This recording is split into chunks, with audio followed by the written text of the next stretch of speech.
మిరాంధస్య జ్ఞానాంజనశలాకయ శ్రీ గురవే నమః. హరే కృష్ణ భక్తులందరికీ స్వాగతం. మనం భగవద్గీత 2వ అధ్యాయం పారాయణం అనండి, పఠనం అనండి, చదువుకోవడం అనండి, స్వాధ్యాయం అనండి, అవి అన్ని కలుపుకొని మనం 2వ అధ్యాయం ఇప్పుడు చదువుకుంటున్నాం. అయితే కిందటి వారం మనం 2వ అధ్యాయంలో 14వ శ్లోకాన్ని చదువుకున్నాం. ఆ 14వ శ్లోకంలో కొంచెం సుదీర్ఘంగానే మనం దాని గురించి చర్చించుకున్నాం. శ్లోకంలో ఒకటి అదొకటి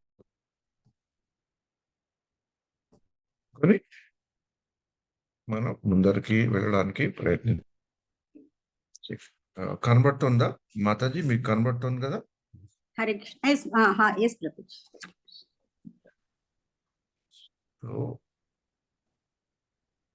యా 14వ శ్లోకం చదవమంటారా?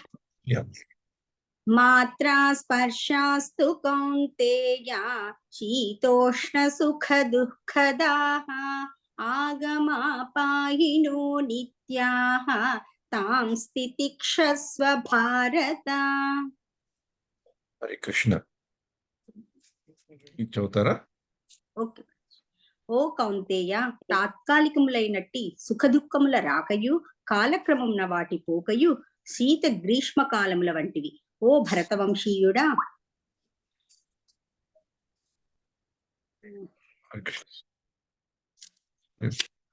ఇంద్రియానుభవము వలన కలుగు అటువంటి ద్వంద్వములను కలతనొందక సహించుట మనుజుడు నేర్వవలెను.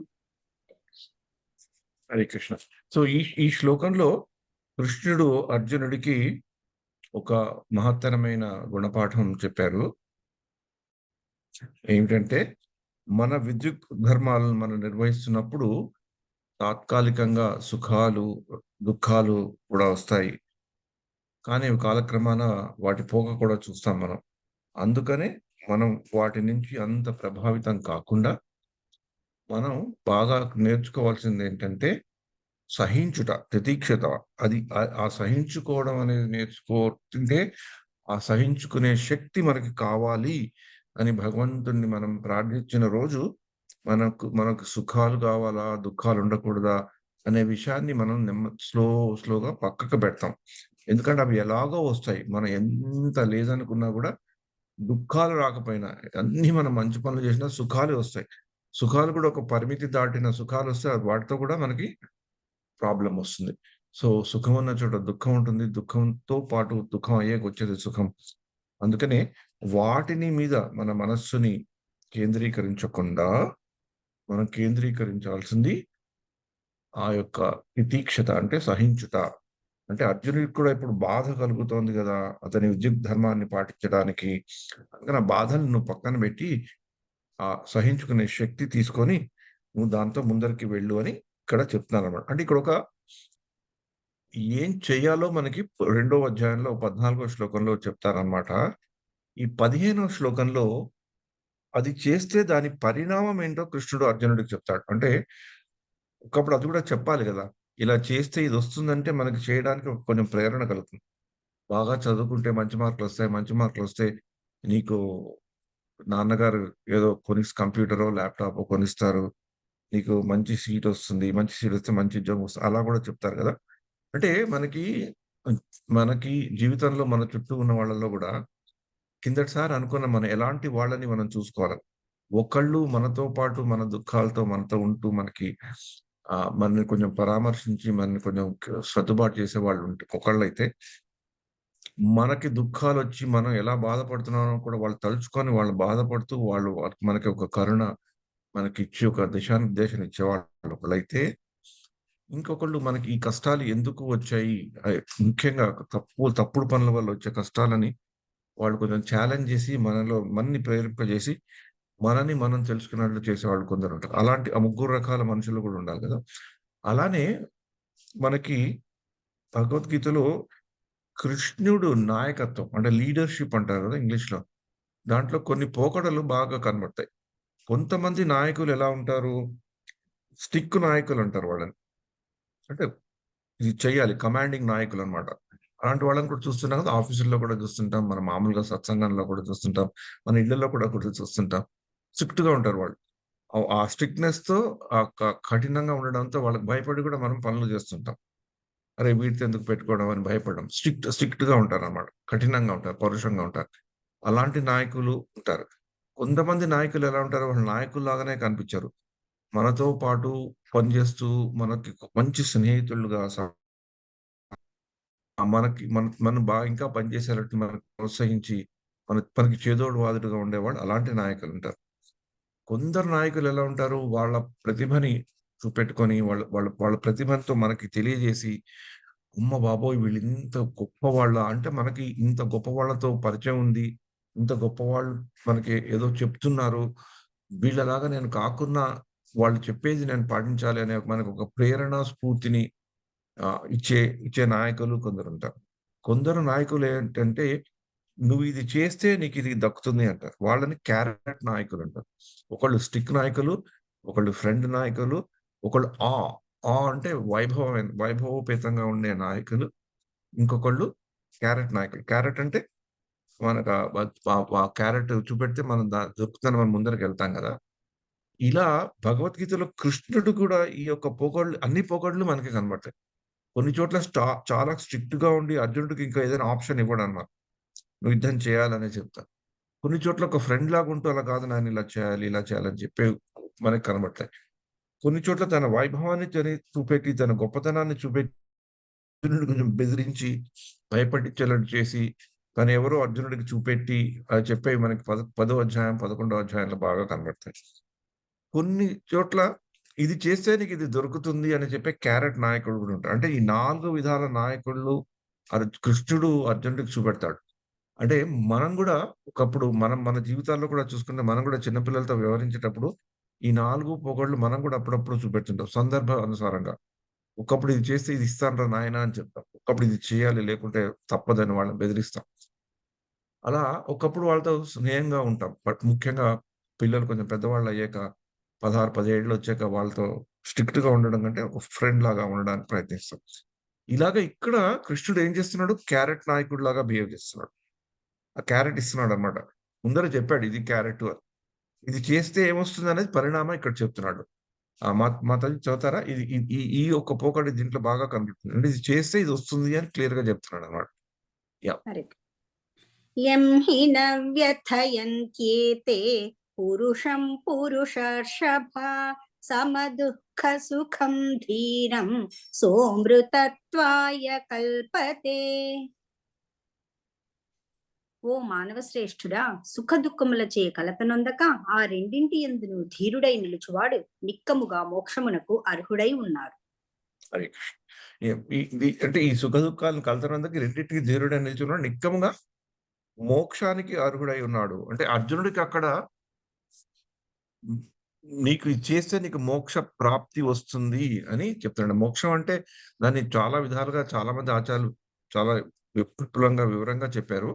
కానీ ఇక్కడ మోక్షం అనేదేంటంటే నీకు ఆ దుఃఖాల నుంచి నువ్వు బయటపడతావు. ఈ భవబంధాల నుంచి దేని గురించైతే నువ్వు భయపడుతున్నావో వాటి నుంచి నీకు విముక్తి అనేది కలుగుతుంది. నువ్వు దానికి అర్హుడివైతావు అని అర్జునుడికి చెప్తున్నాడన్నమాట.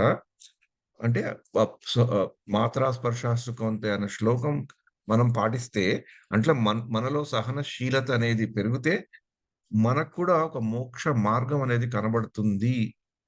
అలా మోక్ష మార్గం కనబడాలంటే మన ఈ తాత్కాలికమైన సుఖదుఖాల నుంచి కొంచెం పైకి వెళ్లి ఆలోచించాలి అని మనకి కూడా ఆ యొక్క దిశానిర్దేశం ఈ శ్లోకం ద్వారా కలుగుతుంది. తర్వాత one second, one second, one second.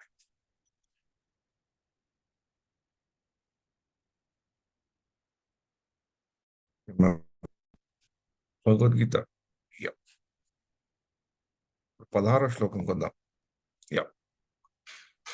నాసతో విద్యతే భావో నా భావో విద్యతే సతః ఉభయోరపి దృష్టోంతః త్వనయోస్తత్వదర్శిభిః. అసత్తునకు ఉనికి లేదనియు మరియు నిత్యమైన దానికి మార్పు లేదనియు సత్యద్రష్టులైన వారు నిర్ణయించి ఉన్నారు. ఈ రెండింటి తత్వమును బాగుగా అధ్యయనమును చేసి వారి విషయమును ధృవీకరించిరి.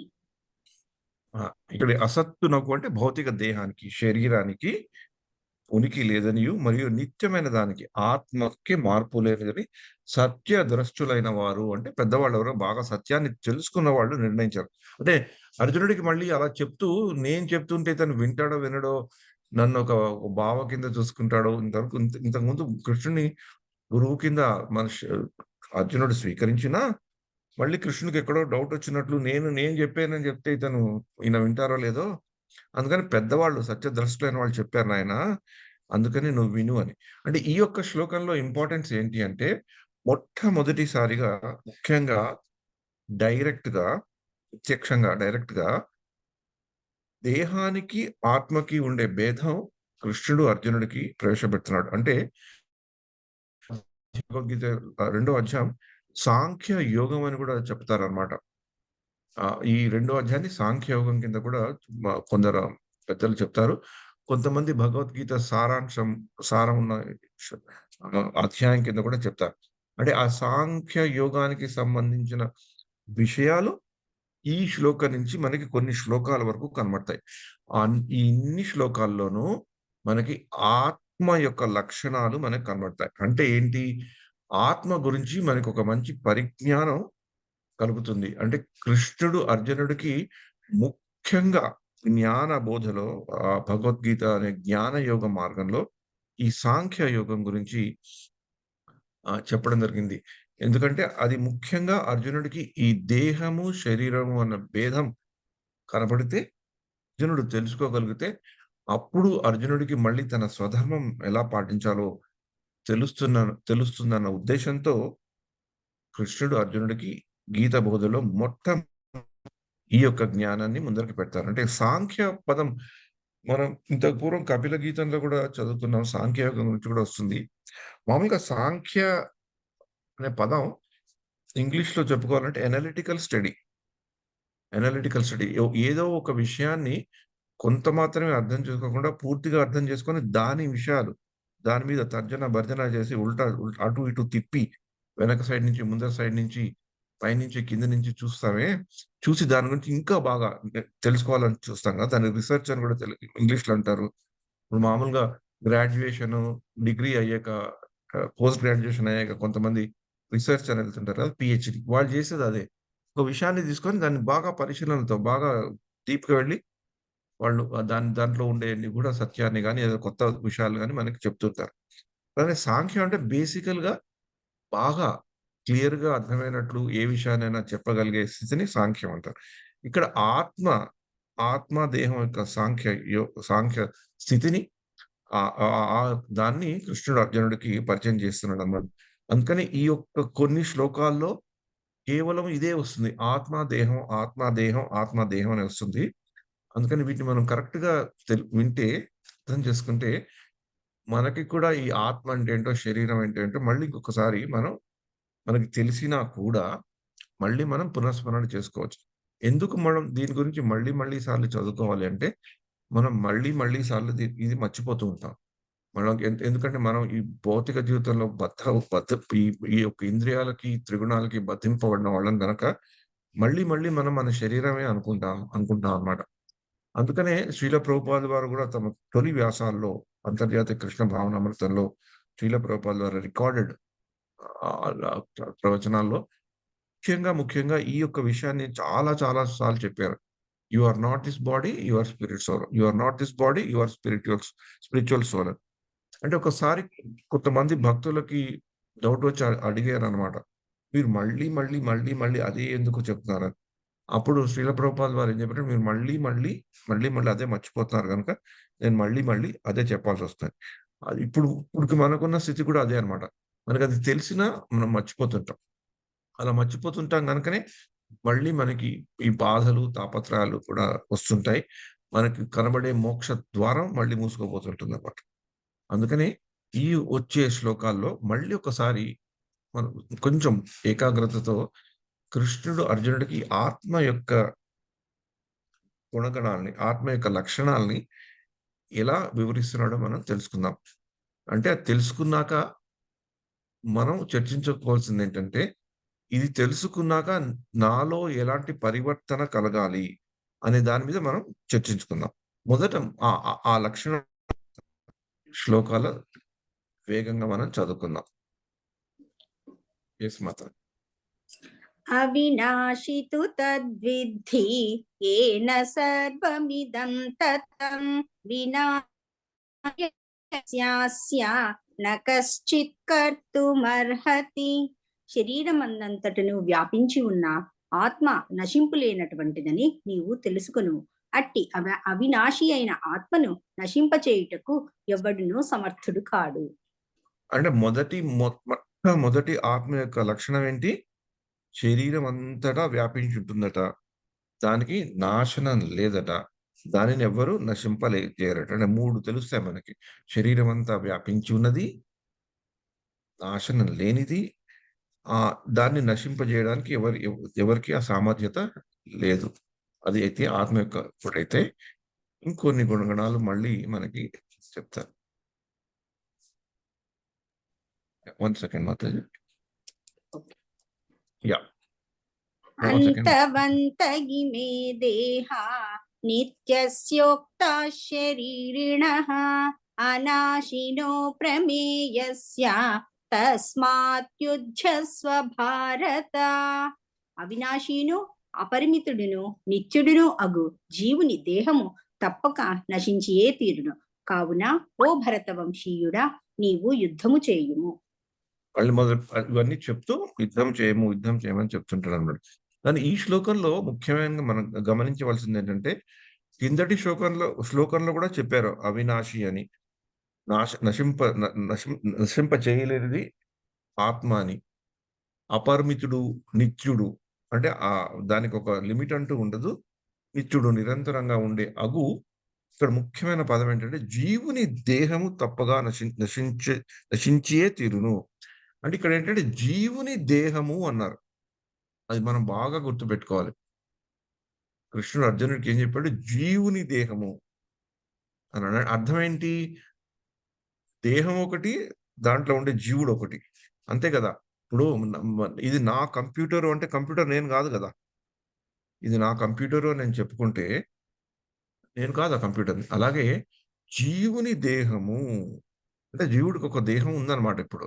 ఆ దేహం పోతుంది గానీ జీవుడు మటుకు నిత్యంగానే ఉంటాడు. ఆ జీవుడే ఆత్మ అని ఇక్కడ మనకి బాగా తెలుసు. అంటే ఆత్మకి, జీవుడికి ఉండేది ఈ యొక్క డిఫరెన్స్ బాగా తెలుసు. అంటే మామూలుగా కూడా దీని గురించి ఎక్స్‌ప్లెయిన్ చేసేటప్పుడు ఇలా చెప్తారన్నమాట. ఇది ఏంటి అంటే ఏం చెప్తారు? నేను నా చెయ్యి అని చెప్తాను. ఇవేంటంటే నా కళ్ళని చెప్తాను. ఇవేంటంటే నా చెవని చెప్తాను. ఇదేంటంటే నా తలని చెప్తాను. కానీ మరి నేనెవరు? అంటే నాకే తెలీదు. అంతే కదా! అలాగా మనం ఎవరో మనకు తెలియకుండా మన శరీరంతో మనం జతపరుచుకుంటుంటాం అన్నమాట. అందుకని జీవుని దేహము, దేహం జీవుడు కాదు. జీవుని యొక్క దేహం. జీవుడికి దేహం ఉంది ఇప్పుడు. ఆ దేహం పోతుంది. కానీ జీవుడు మటుకు ఉంటాడు అని ఇంకొక ఆత్మకి, ఈ శరీరానికి ఉండే సంబంధం చెప్తారు. తర్వాత చూడండి ఏం చెప్తారో. యయేనం వేత్తి హంతారం యశ్చైనం మన్యతే హతం ఉభౌ తౌ న విజానీతో నాయం హంతి న హన్యతే. జీవుడు చంపువాడని తలచువాడు కాని చంపబడువాడని భావించువాడు కాని జ్ఞానవంతులు కాడు. ఏలైనా ఆత్మ చంపదు మరియు చంపబడదు. ఇక్కడ జీవుడు అనే పదాన్ని మనకి ఆత్మతో పోల్చారనమాట. మామూలుగా మనం జీవుడు అంటే శరీర ధారణలో ఉండే ఆ శరీరాన్ని జీవుడు అనుకుంటాం. గానీ శరీరంలో ఉండే ఆత్మ యాక్చువల్లీ జీవుడు. దాన్ని చంపలేరు, చంపబడదు అని కూడా మళ్ళీ ఆత్మ యొక్క లక్షణాన్ని ఇక్కడ చెప్తున్నారనమాట. దాని తర్వాత యాహ్! సారీ. ఇంకా ఆత్మ గురించి చెప్తున్నారు. హరే కృష్ణ. న జాయతే మ్రియతే వా కదాచిన్ నాయం భూత్వా భవితా వా న భూయః అజో నిత్యః శాశ్వతోऽయం పురాణో న హన్యతే హన్యమానే శరీరే. ఆత్మకు ఎన్నడు కాని జన్మ కాని మృత్యువు కాని లేదు. అది జన్మింపలేదు, జన్మింపదు, జన్మింపబోదు. జన్మరహితమును, నిత్యమును, శాశ్వతమును, పురాతనమును అగు అట్టి ఆత్మ దేహము చంపబడినను చంపబడదు. అంటే నువ్వు చంపుతున్నావు, నువ్వు చంపాలనుకున్న వాళ్ళు యుద్ధంలో అంటే వాళ్ళు కేవలము వాళ్ళ శరీరాన్నే నువ్వు నాశనం చేస్తున్నావు గానీ, వాళ్ళ వాళ్ళ వాళ్ళు అనేది అంటే వాళ్ళ యొక్క జీవం, వాళ్ళ ఆత్మకి నువ్వేమి చెయ్యలేవు అని చెప్తూ అర్జునుడికి ఈ యొక్క యుద్ధం చేయమనే ప్రేరణ కలిగిస్తున్నాడు. ఎందుకంటే అర్జునుడి ప్రాబ్లమ్ ఏంటి? నేను నేను యుద్ధం చేస్తే వీళ్ళందరూ చనిపోతారు అని గదా! కానీ నువ్వు చంపేది వాళ్ళ శరీరాలనే గాని, వాళ్ళ ఆత్మల్ని కాదు. అందుకని నీ స్వధర్మం ఇక్కడ యుద్ధం చేయవలసి ఉంది గనక, నీ విద్యుత్ ధర్మం ఇక్కడ యుద్ధం చేయాలి గనక, నువ్వు క్షత్రియుడు గనక, యుద్ధరంగంకొచ్చావు గనక, అన్ని మార్గాలు చూసాక, అన్ని మార్గాలు ఫెయిల్ అయ్యాక, ఇంకా యుద్ధం అనివార్యమైంది గనక, ఈ భూమి మీద ఉండే భారాన్ని తగ్గించవలసిన బాధ్యత నీకు ఉంది, నాకు ఉంది కనుక, ఈ యుద్ధం చేయక తప్పదు. ఈ తర్వాత యుద్ధంలో ఈ యొక్క శరీరాలను నశింపజేస్తే, ఆ ఆత్మలకు ఇంకా మంచి విముక్తి కలిగి, ఇంకో మంచి దేహం దొరికే అవకాశం నువ్వు కల్పిస్తున్నావు. అందుకని నువ్వు బాధపడవలసిన అవసరం లేదు అని అర్జునుడికి తన విద్యుత్ ధర్మాన్ని ఇక్కడ కృష్ణుడు బోధిస్తున్నాడన్నమాట.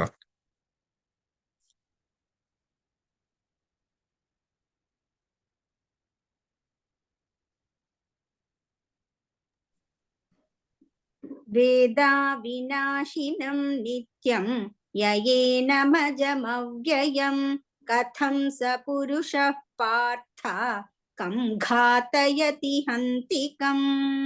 ఓ పార్థ, ఆత్మ నాశనము లేనిదనియు, నిత్యమైనదనియు, పుట్టుక లేనిదనియు, అవ్యయమైనదనియు తెలిసిన వాడు ఎవ్వరినేని ఎట్లు చంపును లేదా చంపించును? ఇంకా మళ్ళీ ఆత్మ గురించి ఒక నిత్యమైనది, పుట్టుక లేదని, అవ్యయమైనదని ఇంకో కొన్ని క్యారెక్టరిస్టిక్స్ చెప్తున్నారు. తర్వాత ఏం చెప్తున్నారు? ఒక ఎగ్జాంపుల్ చెప్తున్నారు. ఇలా భగవద్గీతలో మనకి కొన్ని కొన్ని ఒక ముఖ్యమైన విషయాలు చెప్పినప్పుడు 2 రకాల వాటితో కృష్ణుడు ఎండ్ చేస్తారనమాట. ఒకప్పుడు ఎగ్జాంపుల్ ఇస్తారు.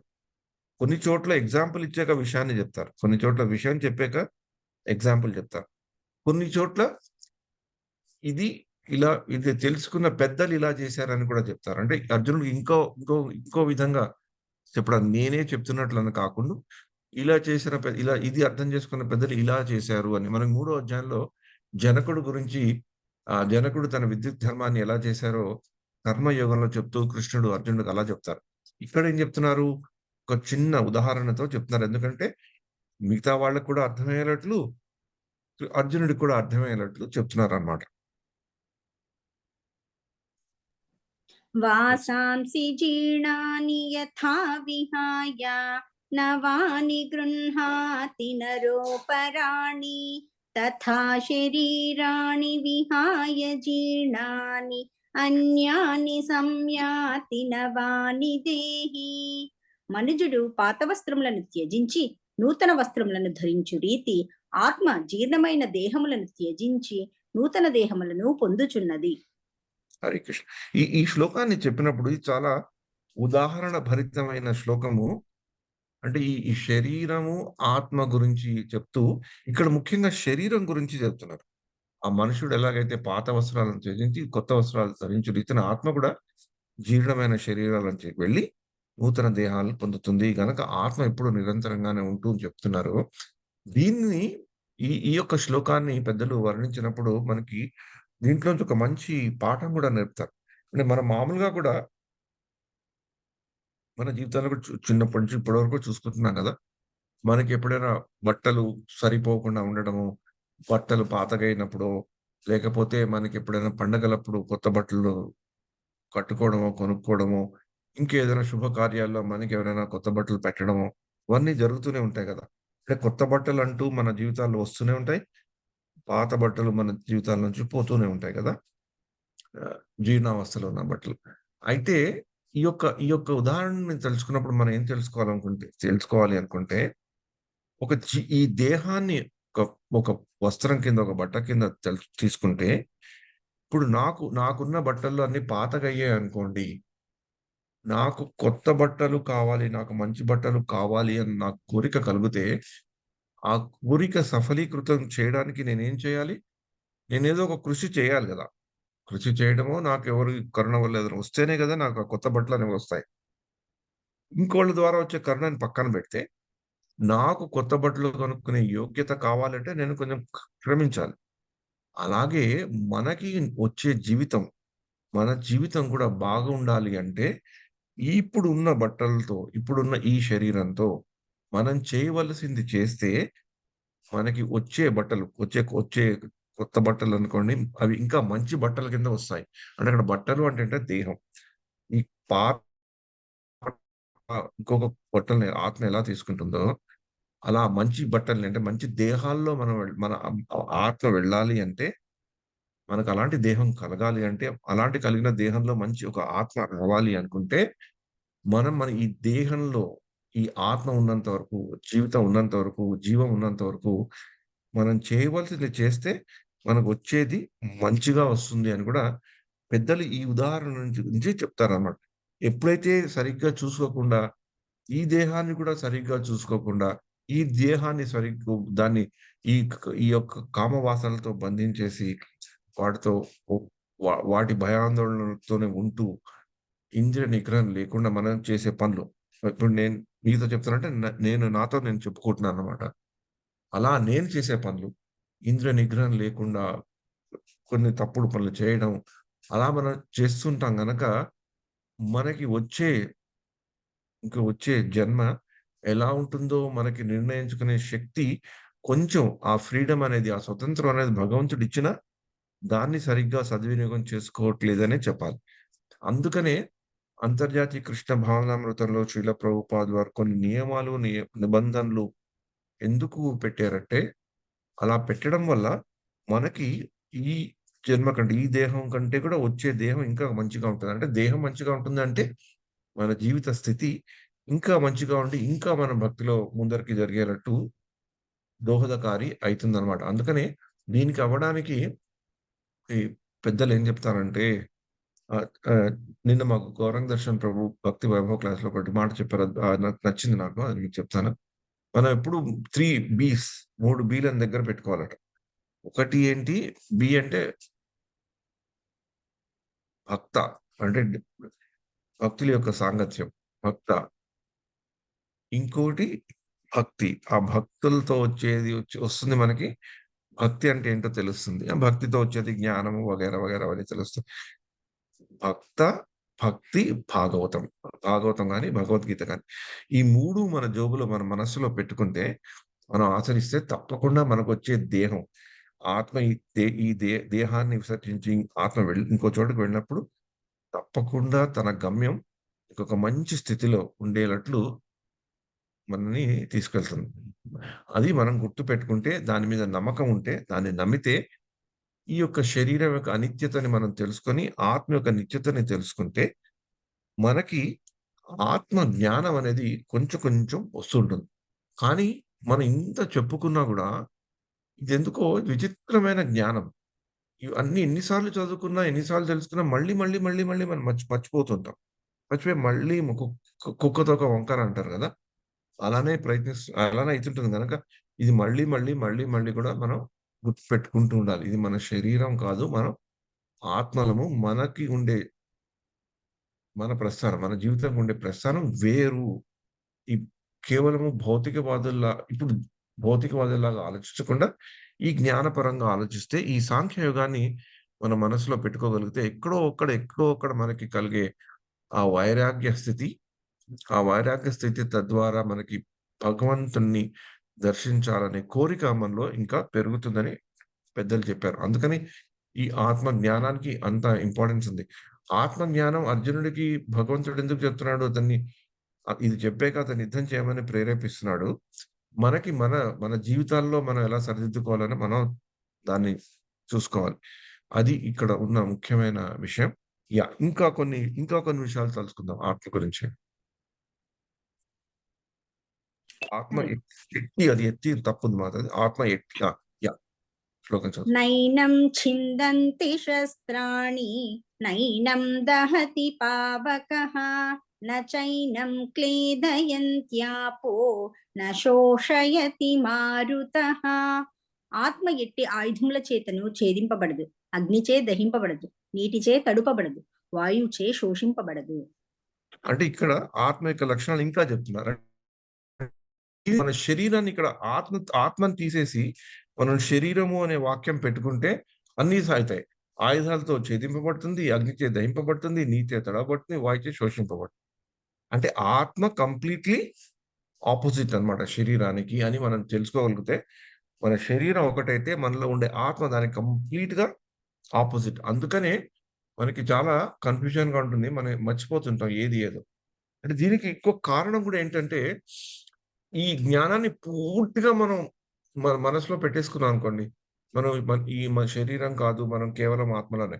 అలా కూడా ఉండలేము. ఈ విచిత్ర పరిస్థితి ఏంటంటే, ఈ భూప్రపంచంలో ఇక్కడ మనం ఈ భౌతిక జగత్తులో ఉండాలి అంటే, ఎక్కడో అక్కడ మనం ఈ శరీరం అని కూడా మనం తలుచుకోవాలి. తెలుసుకోవాలి. ఎందుకంటే మనం తెలుసుకోకున్నా ఇంకొకళ్ళు మనం తెలుసుకున్నట్లు గుర్తు చేస్తారు. ఇంకోళ్ళు మనం తెలుసుకునేటట్టు ఫోర్స్ చేస్తారు. మనం ఇంకా అత్యవసరంగా మనం గుర్తుపెట్టుకోవాల్సొస్తుంది. ఎలాగైతే ఎవరైనా అడిగారనుకోండి, నేను ఎక్కడికైనా వెళ్ళాననుకోండి, ఫోన్ కనెక్షన్‌కో, రేషన్ కార్డ్‌కో, బ్యాంక్ అకౌంట్ ఓపెన్ చేయడానికో వాళ్ళు అడుగుతారు కదా! మీరెవరని. అప్పుడు వాళ్ళ దగ్గరికెళ్ళి నేను ఈ శరీరాన్ని కాదు నేను ఆత్మనని చెప్పలేను కదా నేను. నా ఆధార్ కార్డ్ ఏదో ఇవ్వాలి. నా ఆధార్ కార్డ్ ఇస్తే అర్థం ఏంటి? నా యొక్క పేరు, ఫోటోగ్రాఫు, నా అడ్రెస్ అని. అన్నీ పేరు నిత్యం కావు. ఫోటోగ్రాఫ్‌లో ఉన్న ఫోటో ఒకప్పుడులా ఉంటుంది. ఇంకొకప్పుడు ఇంకోలాగా ఉంటుంది. అది నిత్యం కాదు. ఆ అడ్రెస్సు అసలు నిత్యం కాదు. కానీ అనిత్యాలైన వాటితో నేను ఇదని నేను చెప్పుకుంటున్నాను. ఆ పరిస్థితి ఉంటుందన్నమాట. అలా చెప్పుకోలేకుండా ఉండలేం. ఒకప్పుడు ఎయిర్‌పోర్ట్‌కెళ్తే పాస్‌పోర్ట్ అడుగుతారు. బడికెళ్తే ఇంకేదో అడుగుతారు. బ్యాంక్‌కెళ్తే ఆధార్ కార్డ్ అడుగుతారు. సో, ఈ భౌతిక జగత్తులో మనం ఉండడానికి మనం ఈ దేహంతో కట్టబడి ఉన్న గుర్తులుంటాయే, అవి మనం చనిపోయే వరకు మనం ఉంచుకోవాల్సొస్తుంది. అక్కడ వస్తుంది ప్రాబ్లమ్. మరి అలా గుర్తుంచుకొని అలా వ్యవహరించవలసొచ్చినప్పుడు, మరి మన శరీరానికి, ఆత్మకుండే భేదం ఎలా తెలుస్తుంది? భేదం ఎలా తెలుసుకోవాలి? అంటే భగవద్గీతతో పరిచయం లేని వాళ్ళు అసలు అలా భేదం వాళ్ళకుందని కూడా తెలీదు. వాళ్ళ జీవితం అంతా ఈ శరీరమే అనుకుంటారు. అందుకని వాళ్ళు చక్కగా తమని ఈ శరీరం కింద ఊహించుకొని వాళ్ళ నడవడిక సాగిస్తుంటారు. అందుకనే వాళ్ళకి భక్తి అనే మార్గం కనబడదు. మోక్షం అనే మార్గం అసలు కనపడదు. అది భగవద్గీతతో పరిచయం ఉన్నవాళ్ళు ఇది తెలుసుకుంటారు. కానీ తెలుసుకున్నా గూడా పాటించలేకపోతారు. అది కూడా ఒక బాధే. అరే! తెలుసుకున్నా కూడా ఈ అనిత్యమైన శరీరం కొరకు, అనిత్యమైన శరీరంతో ఎందుకు నేను సంబంధం పెట్టుకుంటున్నాను అంటే అదొక బాధ. అందుకని పెద్దలు ఏం చెప్పారంటే, మనం ఈ భౌతిక జగత్తులో ఉన్నంత వరకు మనకి 2 రకాలైన ఉపాధులని మనం మనసులో పెట్టుకోవాలి. ఉపాధి అనండి దాన్ని ఇంగ్లీష్‌లో చెప్పుకోవాలంటే ఐడెంటిటీ. మనకుండే నిర్వచనం. మనకి మనకు మనకు మన తరఫున ఉండే జ్ఞప్తి. ఒకటి భౌతిక పరమైన ఐడెంటిటీ. మెటీరియల్ ఐడెంటిటీ ఒకటి. స్పిరిచ్యువల్ ఐడెంటిటీ ఒకటి. ఆధ్యాత్మికమైన ఐడెంటిటీ.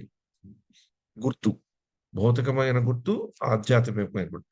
ఎక్కడైతే భౌతికమైన గుర్తుని మనం వాడుకోవాలో, ఈ జీవితంలో మామూలుగా మనం బతకాలి అంటే మనం చేయవలసిన పనులు, ఆ భౌతికమైన గుర్తుతో చేసుకుంటూ, దాని వెనకాల భౌతికమైన గుర్తుని నడిపించేది, ఆ భౌతికమైన గుర్తుకి ఒక శ్వాస, ఒక జీవం ఫో ఇచ్చేది ఈ ఆధ్యాత్మికమైన గుర్తు అని మనం గుర్తు పెట్టుకుంటే, మనం మన జీవితాల్లో ఈ రెండిటిని గుర్తుంచుకుంటూ, ఈ రెండిటిని ఉపయోగించుకుంటూ ముందరకు వెళ్ళొచ్చు. లేకపోతే మొదటిది పూర్తిగా తెలియలేకపోవడం. అది పూర్తి అజ్ఞానం. రెండోది ఆ జ్ఞానం తెలిసినా కూడా కన్‌ఫ్యూజ్ అయిపోతూ మళ్ళీ మన కష్టాలు తెచ్చుకోవడం.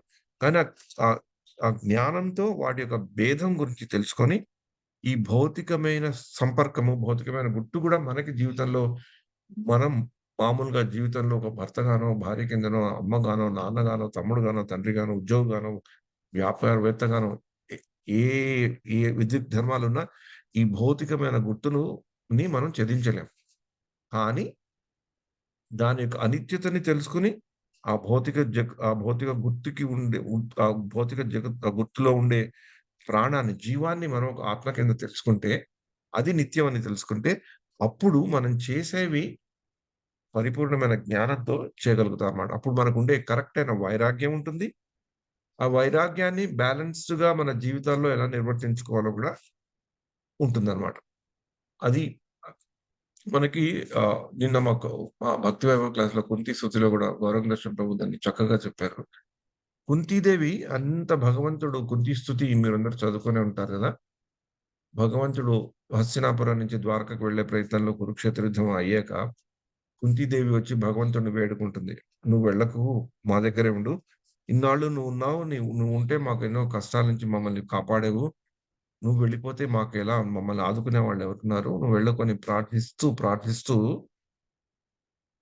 ఆఖరి శ్లోకం "త్వయి అనన్యవేశ్య పతిర్మధుపతే అసకృత్ ప్రతిముద్ధవతార్థాత్ గంగో వైకం ఉదన్వతి" అని కుంతీదేవి మాట్లాడుతదన్నమాట. అంటే అంతవరకు భగవంతుడిని వేడుకొని, వేడుకొని "నువ్వు మా దగ్గరే ఉండు. నువ్వు పాండవులకి ఇంత సేవ జేసావు. పాండవులను ఇంత రక్షించావు. ఉత్తరను రక్షించావు. నన్ను రక్షించావు. ఎంతో మందిని రక్షించావు." అన్నీ చెప్తూ, చెప్తూ సడెన్‌గా ఆవిడ ఏమంటుందంటే, "నన్ను ఈ భవబంధాల నుంచి మొత్తం తీసేసేయి. తీసేసి నాకు త్వయిమే అనన్య విషయం అన్ని విషయాల నుంచి, అన్ని విషయ వాంఛల నుంచి నన్ను తొలగించేసేయి. ఈ శారీరకమైన బంధాల నుంచి నన్ను తొలగించేసేసేయి. నిన్నే నేనెప్పుడూ గుర్తుపెట్టుకునేటట్లు చేయమని వేడుకుంటుంది." అంటే మరి అంతగా ప్రార్థించి, అంతగా గుర్తుపెట్టుకున్న కుంతీదేవి సడెన్‌గా ఎందుకు అలా చెప్పింది అంటే, అంటే ఆవిడేంటి సంసార విషయాల నుంచి ఈ సంసారాన్ని అంతా ఆ బంధాలన్నిటిని తెగించుకొని వెళ్ళిపోవాలంటుందా? ఇప్పుడు వీళ్ళింక నాకు వీళ్ళు కొడుకులు గాదు, వీళ్ళు మనవలు గాదు, ఉత్తర ఇది గాదు, ద్రౌపది ఇది గాదు, వీళ్ళంతా వేస్ట్ నాకు నువ్వే కావాలి అలా అంటోందా? లేక ఇంకేదైనా చెప్తోందా? ఆ శ్లోకంలో ఉండే మర్మం ఏంటి? దాన్ని ఆచార్యులు మనకెలా చెప్పారంటే, ఇప్పుడు మనం చదువుకునే టాపిక్ చాలా క్లోజ్డ్ విషయం. ఆవిడ ఏం చెప్తోందంటే, నాకు ఈ శారీరకమైన భవబంధాల నుంచి నన్ను తొలగించి, వాళ్ళతో నాకు ఆత్మ బంధాన్ని కల్పించు అంటోంది. అంటే మనం గూడా మన చుట్టూ ఉన్న వాళ్ళ దగ్గర కూడా మనకు శారీరకమైన బాంధవ్యం ఉండాలి గదా! ఆ బాంధవ్యం ఉంటేనే ఆప్యాయత ఉంటుంది గదా! ఆ ఆప్యాయత ఉంటేనే మనం నడుచుకోగలుగుతాం. ఇంట్లో ఉండి అందరు నాకెవరు అక్కర్లేదు. మీరంతా వేస్టు. అన్నిటిని నేను తెగించుకొని వెళ్ళిపోవాలనుకుంటే కుదరదు గదా! అది అది తెలుసుకొని ఎలా మనం మంచిగా పాటించగలుగుతాం అంటే ఎప్పుడైతే ఈ శరీరము, ఆత్మ అనే స్థితులను మనం తెలుసుకుంటామో, మనకి ఆ శారీరకమైన ఆ భవబంధాల నుంచి మనం ఫ్యామిలీలో ఉంటూ గూడా, ఆ శారీరకమైన భగబంధాలు కొంచెం దూరంగా పెట్టుకొని, మన చుట్టూ ఉండే వాళ్ళతో ఆత్మ సంబంధం పెంచుకోవాలి. అంటే ఆత్మ సంబంధం పెంచుకోవాలి అంటే ఏంటి అంటే, ఆత్మ అంటే ఎవరు? భగవంతుడి యొక్క అంశ పరమాత్మ. జీవం ఉన్న నిత్యమైన పరమాత్మ. అంటే ఎప్పుడైతే మన చుట్టూ ఉండేవాళ్ళు చుట్టూ ఉండి, మనకి బంధువుల్లాగా, మనకి స్నేహితుల్లాగా కనబడే వాళ్ళలో, మన శారీరకమైన బంధం కొంచెం పక్కన పెట్టి, వాళ్ళతో ఆత్మ బంధాన్ని మనం పెంపొందించగలిగితే, మనం ఈ ఆత్మ, శరీరాన్ని బాగా తెలుసుకునే వాళ్ళమైతాం. అందుకని కుంతీదేవి గూడా అదే చెప్పింది. నేను శారీరకంగా వీళ్ళని చూడకూడదు. పాండవులను చూసినప్పుడు, పాండవులు నా పుత్రులని నేను చూడకూడదు. పాండవులు నీ యొక్క భక్తులని చూడాలి. ద్రౌపదిని చూసినప్పుడు నీ యొక్క పరమ భక్తురాలని చూపెట్టాలి. కష్టాలున్నప్పుడు ఆవిడ ఎవ్వరిని కోరకుండా నిన్నే అడిగింది. నన్ను నేను చూసుకున్నప్పుడు గూడా నీతో భక్తి చేయడానికి నేను ప్రయత్నించాను. ఉత్తరాన్ని చూస్తే గూడా మహాభక్తురాలు నీ దగ్గరికి డైరెక్ట్‌గా వచ్చింది కష్టాల్లో ఉన్నప్పుడు. ఎవరిని నేను చూసుకున్నా, నా చుట్టూ వాళ్ళని ఎవరిని చూసుకున్నా, నీతో సంబంధం ఉండేటట్లు ఆ ఆత్మ ఎందుకంటే నువ్వు పరమాత్మ కింద వాళ్ళలో ఉన్నావు గనక, ఆ సంబంధ రీతిలో, ఆ సంబంధ గుర్తుగా నేను వీళ్ళందరినీ చూసుకోగలిగితే, నాకు స్వయమే అనన్య విషయ. ఈ యొక్క శారీరకమైన బంధాలను మర్చిపోతాను నేను. మర్చిపోయేటట్లు నువ్వు చెయ్యి. నువ్వెప్పుడైతే అలా మర్చిపోయేలాంటి చేస్తావో, నా చుట్టూ ఉన్నవాళ్ళు గూడా నీ యొక్క భక్తులులాగా నేను చూడగలుగుతాను. అలా చూడగలగాలి. అలా చూపెట్టే స్థితిని నాకు తీసుకురా. ఆవిడ గంగా నదితో పోల్చింది. ఎలాగైతే గంగా నది పర్వతాల్ని దాటుకుంటూ, అడవులను దాటుకుంటూ ఎన్నో అడ్డంకుల్ని దాటుకుంటూ సముద్రంలోకి వెళ్తుందో, అలాగే నన్ను గూడా తీసుకువెళ్ళుంటదనమాట. అందుకనే ఆత్మ జ్ఞానము, ఈ శరీర జ్ఞానాన్ని తెలుసుకోవడం వల్ల మనకి వచ్చే పెద్ద ఉపయోగం అదే. మనం కూడా మన చుట్టూ ఉన్న వాళ్ళతో శారీరకమైన బంధాల కంటే ఒక ఆత్మ బంధం కింద. అంటే ఇప్పుడు మామూలుగా కూడా ఈ మనకి ఈ మంచి చాలా ఉన్నతమైన ఐడియల్ స్టేట్‌లో చెప్తారు. మన బంధువులతో కూడా భార్యతో, భర్తతో ఉన్నప్పుడు భార్య భర్తను ఒక భక్తుడి కింద, ఒక భక్తుడిలాగా ఉండాలనుకునే వ్యక్తి కింద, భర్త భార్యను ఒక భక్తుడిలాగా ఉండాలనుకునే వ్యక్తి కింద చూసుకుంటే మనకి ఆత్మ బంధం పెరుగుతుంది. ఆ శారీరకమైన బంధం తగ్గుతుంది. అంటే మరి ఒకప్పుడు కొందరు అనొచ్చు, "అయ్యో! నేను భక్తుడిలాగా ఉన్నా నా భార్య భక్తురాలు కాదే, భక్తి చేయదే" అనుకుంటారు. కొందరు భార్యలుంటారు, "నేను భక్తి చేయాలనుకున్నా నా భర్త నాతో సహకరించట్లేదు" అని అలా కొందరు చెప్తారు. సహకరించినా, సహకరించకున్నా వాళ్ళలో గూడా పరమాత్మ ఉన్నాడని తెలుసుకున్నాక, వాళ్ళతో మనకుండే బంధం ఆత్మ బంధం, ఆత్మ లెవెల్ ఆ స్థితిలో ఉండే బంధాన్ని మనం ఏర్పరచుకుంటే, వాళ్ళు మనకి ఈ యొక్క సమయంలో, ఈ యొక్క పరిస్థితిలో వాళ్ళు మనకి భక్తుల్లాగా కనిపించకపోవచ్చు. మనతో సహకరించకపోవచ్చు. మనకి కూడా కొన్ని కొన్ని అడ్డంకులు కూడా పెడుతూ ఉండొచ్చు. కానీ, కానీ వాళ్ళు కూడా నాకు ఏదో ఒకటి చెప్తున్నారు. అంటే నాకు కష్టాలు, అవరోధాలు, ఆటంకాలు వచ్చినా కూడా నేను దాటగలనని చూపెట్టడానికి, నేను చూపెట్టుకోవడానికి, నేను నిరూపించుకోవడానికి భగవంతుడు ఒక పరిస్థితిని ఇక్కడ పెట్టాడు. ఆ పరిస్థితిలోంచి నేను విజయవంతంగా రావాలి. నేను విజయవంతంగా రావాలి అంటే ఎవరి ద్వారా అయితే నాకు ప్రతికూల పరిస్థితులు ఉన్నాయో, వాళ్ళు కూడా ఒక భగవంతుడి అంశలే కనుక, నేను వాళ్ళని ఆ సంబంధంతో చూస్తాను గనక, నా యొక్క భర్తలాగా శారీరక బంధం ఉన్న దాన్ని తగ్గించి, దీనికి నేను ఎక్కువ ఇచ్చేటట్లు నేను చేయగలిగితే, నా జీవితాన్ని నేను అలా సరిదిద్దుకోగలిగితే, ఆటోమేటిక్‌గా మనకి అలాంటి ప్రతికూల పరిస్థితులు చూసేవాళ్ళు కూడా స్లోగా అనుకూల పరిస్థితులు వస్తారని చాలా మంది దీన్ని అనుభవించి అలాంటి స్థితుల నుంచి విజయవంతులుగా వచ్చిన వాళ్ళ భక్తులని మనం చూస్తుంటాం. ఒక ముఖ్యమైన అడ్వాంటేజ్ ఇస్కాన్‌లో ఏంటంటే, ఎంతో మంది భక్తులు ఎన్నో రకాలైన అనుభవాలతో ఉంటుంటారు కాబట్టి, మనం ఈ ఒక డివోటీ అసోసియేషన్ అనేది మనకొకండి, ఈ భక్తుల యొక్క సాంగత్యం అనేది మనకొక పెద్ద, పెద్ద ఆభరణం లాంటిది గనక, మనకి ఎక్కడో అక్కడ ఇలాంటి కథలు వినబడుతుంటాయి. అలాంటి స్థితుల్లోంచి కూడా వచ్చిన వాళ్ళు. ఒకప్పుడు మరీ విపరీత స్థితులుంటాయి. వాటిని పక్కన పెట్టి ఎక్సెప్షన్‌గా అనుకుంటే, మామూలుగా వచ్చే ఇళ్లల్లో వచ్చే ఈ పరిస్థితులని మనం ఎప్పుడైతే మన చుట్టూ వాళ్ళని ఆత్మ బంధంతో చూస్తామో, అప్పుడు ఈ యొక్క భగవద్గీత శ్లోకాలు మనకి బాగా అర్థమైతాయి. అందుకని ఎలా అంటే ఇక్కడ ఇంకొక ఏం చెప్తున్నారు? ఆత్మ ఎట్టి ఆయుధాలు కూడా చేతి మీద పడదు. అంటే ఆత్మ యొక్క గొప్పతనాన్ని వర్ణిస్తున్నారు. ఇంకా మనం ముందరికి వెళ్తే, ఇంకా చెప్తున్నారు ఈ ఆత్మ గురించి. యాహ్! अच्छेद्योऽयमदाह्योऽयम् अक्लेद्यो शोष्य एव च नित्यः सर्वगतस्थाणुः अचलोऽयं सनातनः. ఆత్మ ఛేదింపబడినటువంటి మరియు కరుగనటువంటిది, దహింపచేయుటకు కాని శోషింపచేయుటకు కాని అది వీలు కానటువంటిది. అది నిత్యమును సర్వత్రా వ్యాపితమును మార్పు రహితమును అచలమును సనాతనము అయి ఉన్నది. ఇది ఇంట్రెస్టింగ్‌గా చూడండి. ఈ యొక్క ఇదే విషయాన్ని మళ్ళీ వేరే విధంగా కృష్ణుడు అర్జునుడికి చెప్పడం చాలా ఇంట్రెస్టింగ్. అంటే దాని యొక్క ముఖ్యత కూడా మనకు తెలుస్తది. ఒకే విషయాన్ని ఇన్ని శ్లోకాల్లో 2, 3 శ్లోకాల్లోనే కాకుండా మళ్ళీ రిపీట్ చేస్తున్నారు శ్రీకృష్ణుడు అర్జునుడికి. ఎందుకంటే ఇంకా బాగా తెలియాలని ఆత్మ యొక్క లక్షణాలు.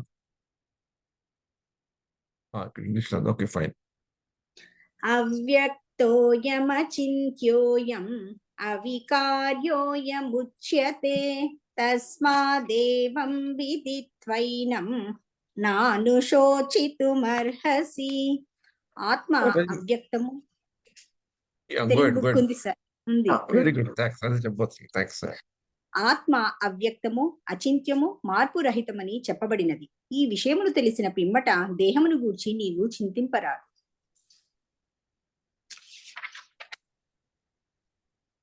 యాహ్! చదవనా ప్రభుజీ ఇది కూడా? యాహ్! అథ చైనం నిత్యజాతం నిత్యం వా మన్యసే మృతం తథాపి త్వం మహాబాహో నైనం శోచితుమర్హసి. ఓ ఇక్కడ మహాబాహో, గో అహెడ్ మాతాజీ. ఓ మహాబాహో, ఒకవేళ నీది ఆత్మ ఎల్లప్పుడూ పుట్టుచు మరణి దుఃఖించుటకు ఎట్టి కారణము లేదు. అది ఇవి నువ్వు నమ్మకున్నా కూడా పర్వాలేదు. కానీ నువ్వు మటుకు దుఃఖించవలసిన అవసరం లేదని ఇక్కడ కృష్ణుడు అర్జునుడికి చెప్పడం అయింది. తర్వాత మళ్ళీ ఇంకొక ఉదాహరణ చెప్తున్నారు. జాతస్య హి ధ్రువో మృత్యుః ధ్రువం జన్మ మృతస్య చ తస్మాదపరిహార్యేర్థే నత్వం శోచితుమర్హసి. పుట్టిన వారికి మరణము తప్పదు, మరియు మరణము పిదప జన్మము తప్పదు. కావున అనివార్యమైన నీ విద్యుక్త ధర్మ నిర్వహణమునందు నీవు దుఃఖింపరాదు. ఇది మామూలుగా కూడా ఎవరైనా చనిపోయినా కూడా ఇళ్లలో చెప్పుకునే శ్లోకం ఇది. ఇది చాలా అంటే ఇది దానంటారా మామూలుగా అందరికీ తేలుగా కనిపించే సత్యం. అది తెలిసినా కూడా ఒకప్పుడు ఈ మరణం అనే మాట వచ్చేసరికి మనకి ఎన్నో జ్ఞాపకాలు, గుర్తులు వస్తాయి. మామూలుగా చనిపోవడం ఒకటి, అకాల మరణాలు చూసిన వాళ్ళు ఈ మరణం అనే శబ్దం రాంగానే కొంచెం ఎమోషనల్‌గా గుండె భారంగా అయితుంది. కానీ మనం జీవితంలో మనం బాగా గుర్తుపెట్టుకోవాల్సిందేంటంటే ఈ భౌతిక జగత్తు కృష్ణుడు సృష్టించిందే అలాగా. ఎందుకలా సృష్టించాడు అనేది దాని గురించి మనం తర్కించలేము. ఆయన సృష్టించిందే దుఃఖాలయం అశాశ్వతం. అశాశ్వతంగానే సృష్టించాడు. అంటే ప్రతి దానికి, ప్రతి ఒక్క వస్తువుకి, ప్రతి ఒక్క శరీరానికి ఎక్స్‌పైరీ డేట్ అనేది ఉంటుంది. ఎలాగైతే మనం షాప్‌లో సామాను కొనుక్కున్నప్పుడు ఎక్స్‌పైరీ డేట్ ఎలా ఉంటుందో, అలానే ప్రతి ఒక్క దానికి, ప్రతి ఒక్క విషయానికి ఉంటుంది. అందుకని ఎప్పుడైనా అంటే ఇది చెప్పడం చాలా సులభం. నిజంగా దగ్గరగా చూసిన వాళ్ళకి ఆ భారం అనేది తప్పదు. ఒకప్పుడు ఎలా ఉంటుందంటే, పుట్టిన వారికి మరణం తప్పదు, మరణించిన వారికి జన్మం తప్పదని తెలిసినా గూడా, ఎవరైనా మన జీవితంలో మనకు తెలిసిన వాళ్ళు మరణించి వాళ్ళు వెళ్ళిపోతే పర్వాలేదు. ఆ వెళ్ళే పరిస్థితుల్లో ఉన్న వయస్సులో వెళ్ళిపోతే పర్వాలేదు. కానీ ఒకప్పుడు వెళ్తూ వాళ్ళ మీద ఆధారపడ్డ వాళ్ళ మీద ఒక చాలా పెద్ద సమస్య సమస్యలుంచి వెళ్ళిపోతారు. సమస్యలొస్తాయి. అప్పుడు ఇంకా బాధ కలుగుతుంది. ఆ బాధని మర్చిపోలేము. మరిచిపోకుండా ఉండలేము. అప్పుడు మరి ఆత్మ, శరీరం, జ్ఞానం ఎలా మనం గుర్తుపెట్టుకోవాలి? ఎలా గుర్తుపెట్టుకోవాలనుకుంటే మళ్ళీ ఇలాంటి భగవద్గీత శ్లోకాలను అలాంటి కష్ట పరిస్థితుల్లో మనం చదువుకుంటే మనకి పోతున్న ధైర్యాన్ని, మనకి పోతున్న సహనాన్ని ఈ శ్లోకాల ద్వారా మనం పొందవచ్చు. అంటే కృష్ణుడు అర్జునుడికి చెప్పినట్లు అర్జునుడికే చెప్పాడు. నువ్వు గూడా చనిపోతావు. నీ దేహం గూడా చచ్చిపోతుందని. పుట్టిన వారికి మరణం తప్పదని చెప్పాడు గదా! నువ్వు అలా అవ్వవని నేను చెప్పలే గదా! నువ్వు గూడా వాళ్ళు కూడా యాక్చువల్లీ స్వర్గారోహణకి వెళ్ళిపోయారు గదా! యుద్ధం అయ్యాక. ఇలాంటి సందేశాలు అలా మనం చాలా సున్నితమైన సిట్యుయేషన్స్‌లో మనం ఉన్నప్పుడు ఇలాంటివి మనం చదువుకుంటే మనం ఆ బాధ వల్ల మరీ ఉద్వేగంతో ఊగిపోయి ఇంకా తప్పుడు పనులు చేయకుండా ఎమోషనల్‌గా ఇంకా వేరే చేయకుండా మనం కుదుట పెట్టించుకునేటట్లు చేసే మహత్తరమైన శ్లోకాలివి. మహత్తరమైన ఉదాహరణతో చెప్పే శ్లోకాలు. కానీ చెప్పడం చాలా సులభం. నిజంగా అలాంటి పరిస్థితుల్లో మనం దగ్గరగా చూస్తున్నప్పుడు మనకుండే అనుభవాలు, మనకుండే అనుభూతులు వేరుంటాయి. కానీ ఈ జ్ఞానం అనేది మనం ఎప్పుడైతే మనస్సులో పెట్టుకుంటామో ఆటోమేటిక్‌గా మనకొక అంతర్గతంగా మనకొక శక్తినిస్తుంది. అందుకని భగవద్గీతని చదువుకొని, భగవద్గీతని పాటించాలనుకునే దృఢ నిశ్చయంతో ఉండేవాళ్ళు జీవితాల్లో వాళ్ళకి కష్టాలు, నష్టాలు, అనుకోని పరిస్థితులు, ప్రతికూల పరిస్థితులు వచ్చినప్పుడు వాటిని వాళ్ళు మంచి సహనశీలతతో, దృఢ విశ్వాసంతో, ధైర్యంతో ఎదుర్కోగలుగుతారు. మనకి కావాల్సింది కూడా అదే గదా! కష్టాలు ఎలాగో తప్పకుండా వస్తాయి కష్టాలు. సుఖాలు కూడా మనం రావాలనుకున్నంత సుఖాలు రాకపోతే దానివల్ల కూడా మనకు బాధ కలగొచ్చు. కానీ వాటిని ఎట్లా సహించాలి? వాటిని ఎలా సహించి మనం జీవితంలో ఉండే ముఖ్య ఉద్దేశాన్ని మనం మర్చిపోకుండా ముందరికి ఎలా వెళ్ళాలి అనే దానికి మనకి ధైర్యం రావాలి అంటే ఇలాంటి శ్లోకాలను మనం అప్పుడప్పుడు మనం తలుచుకుంటూ ఉండాలి. అందుకని అర్జునుడికి ఇంత చెప్తున్నాడన్నమాట. ఇంకా చెప్తున్నాడు చూడండి. అవ్యక్తాదీని భూతాని వ్యక్తమద్యాని భారత అవ్యక్త నిధనాన్యేవ తత్ర కా పరిదేవన. సృజింపబడిన జీవులందరూ ఆదిలో కనపడక మధ్యలో కనపడి నశించిన పిమ్మట తిరిగి కనపడక ముందురు అట్టి ఎడ దుఃఖింపుటకు అవసరమేమి కలదు. ఇప్పుడు ఇది ఇది ఇది కూడా ఈ శ్లోకంలో కూడా కొంచెం ఒక మంచి ఇదుంది దీంట్లో. దీంట్లో ఒక చిన్న మనకి ప్రాబ్లమ్ కూడా కనబడుతుందన్నమాట. మనకి దేహము, ఆత్మ ఒకటి కాదు. ఆత్మ అనిత్యము. శరీరం అనిత్యము, ఆత్మ నిత్యం అని తెలిసే కూడా మనకెందుకు అంత కన్‌ఫ్యూజన్ ఉంటది? మనకెందుకు అంత తెలిసినా కూడా ఎందుకు మనం పూర్తిగా అర్థం చేసుకొని పాటించలేకపోతున్నాం అంటే, ఒకటి ఒక ఒక ముఖ్యమైన ప్రాబ్లమ్ ఏంటంటే, శరీరం అనేది కనబడుతుంది. ఆత్మ అనేది కనబడదు. ఒక కనబడదాన్ని మనం కనిపించేటట్లు ఎలా శరీరం అయితే కనబడుతుంది గదా! శరీరం ఏదైనా నొప్పి తగిలినా, మనకేదైనా కట్ అయినా రక్తం వస్తుంది, బాధ కలుగుతుంది కదా! కానీ మనకది అలా అయినప్పుడు మన శరీరం ఎలా తయారు చేయబడిందంటే, మన మనస్సు మనకి చెప్తుంది. మనకు ఆ నొప్పిని తీసుకొచ్చే హార్మోన్స్‌ని మనలో ప్రవేశపెడుతుంది. ఎందుకు నొప్పిని తీసుకొచ్చే హార్మోన్స్ ప్రవేశపెట్టింది? అది మనకు తెలిస్తే మనం దాని నుంచి కొంచెం దూరంగా అయితామని. ఏదైనా చేస్తామని. ఆ! ఆ! వంట చేస్తున్న వాళ్ళకి సడెన్‌గా చురుక్కని తగిలిందనుకోండి. వాళ్ళు ఆ తగిలి ఆ మంట తగలంగానే వాళ్ళు చెయ్యి పక్కన తీసుకుంటారు కదా! ఒకప్పుడు ఎలక్ట్రిక్ షాక్ తగులుతుంటుంది. ఒకప్పుడు ఇలాంటివి అయితూనే ఉంటాయి కదా!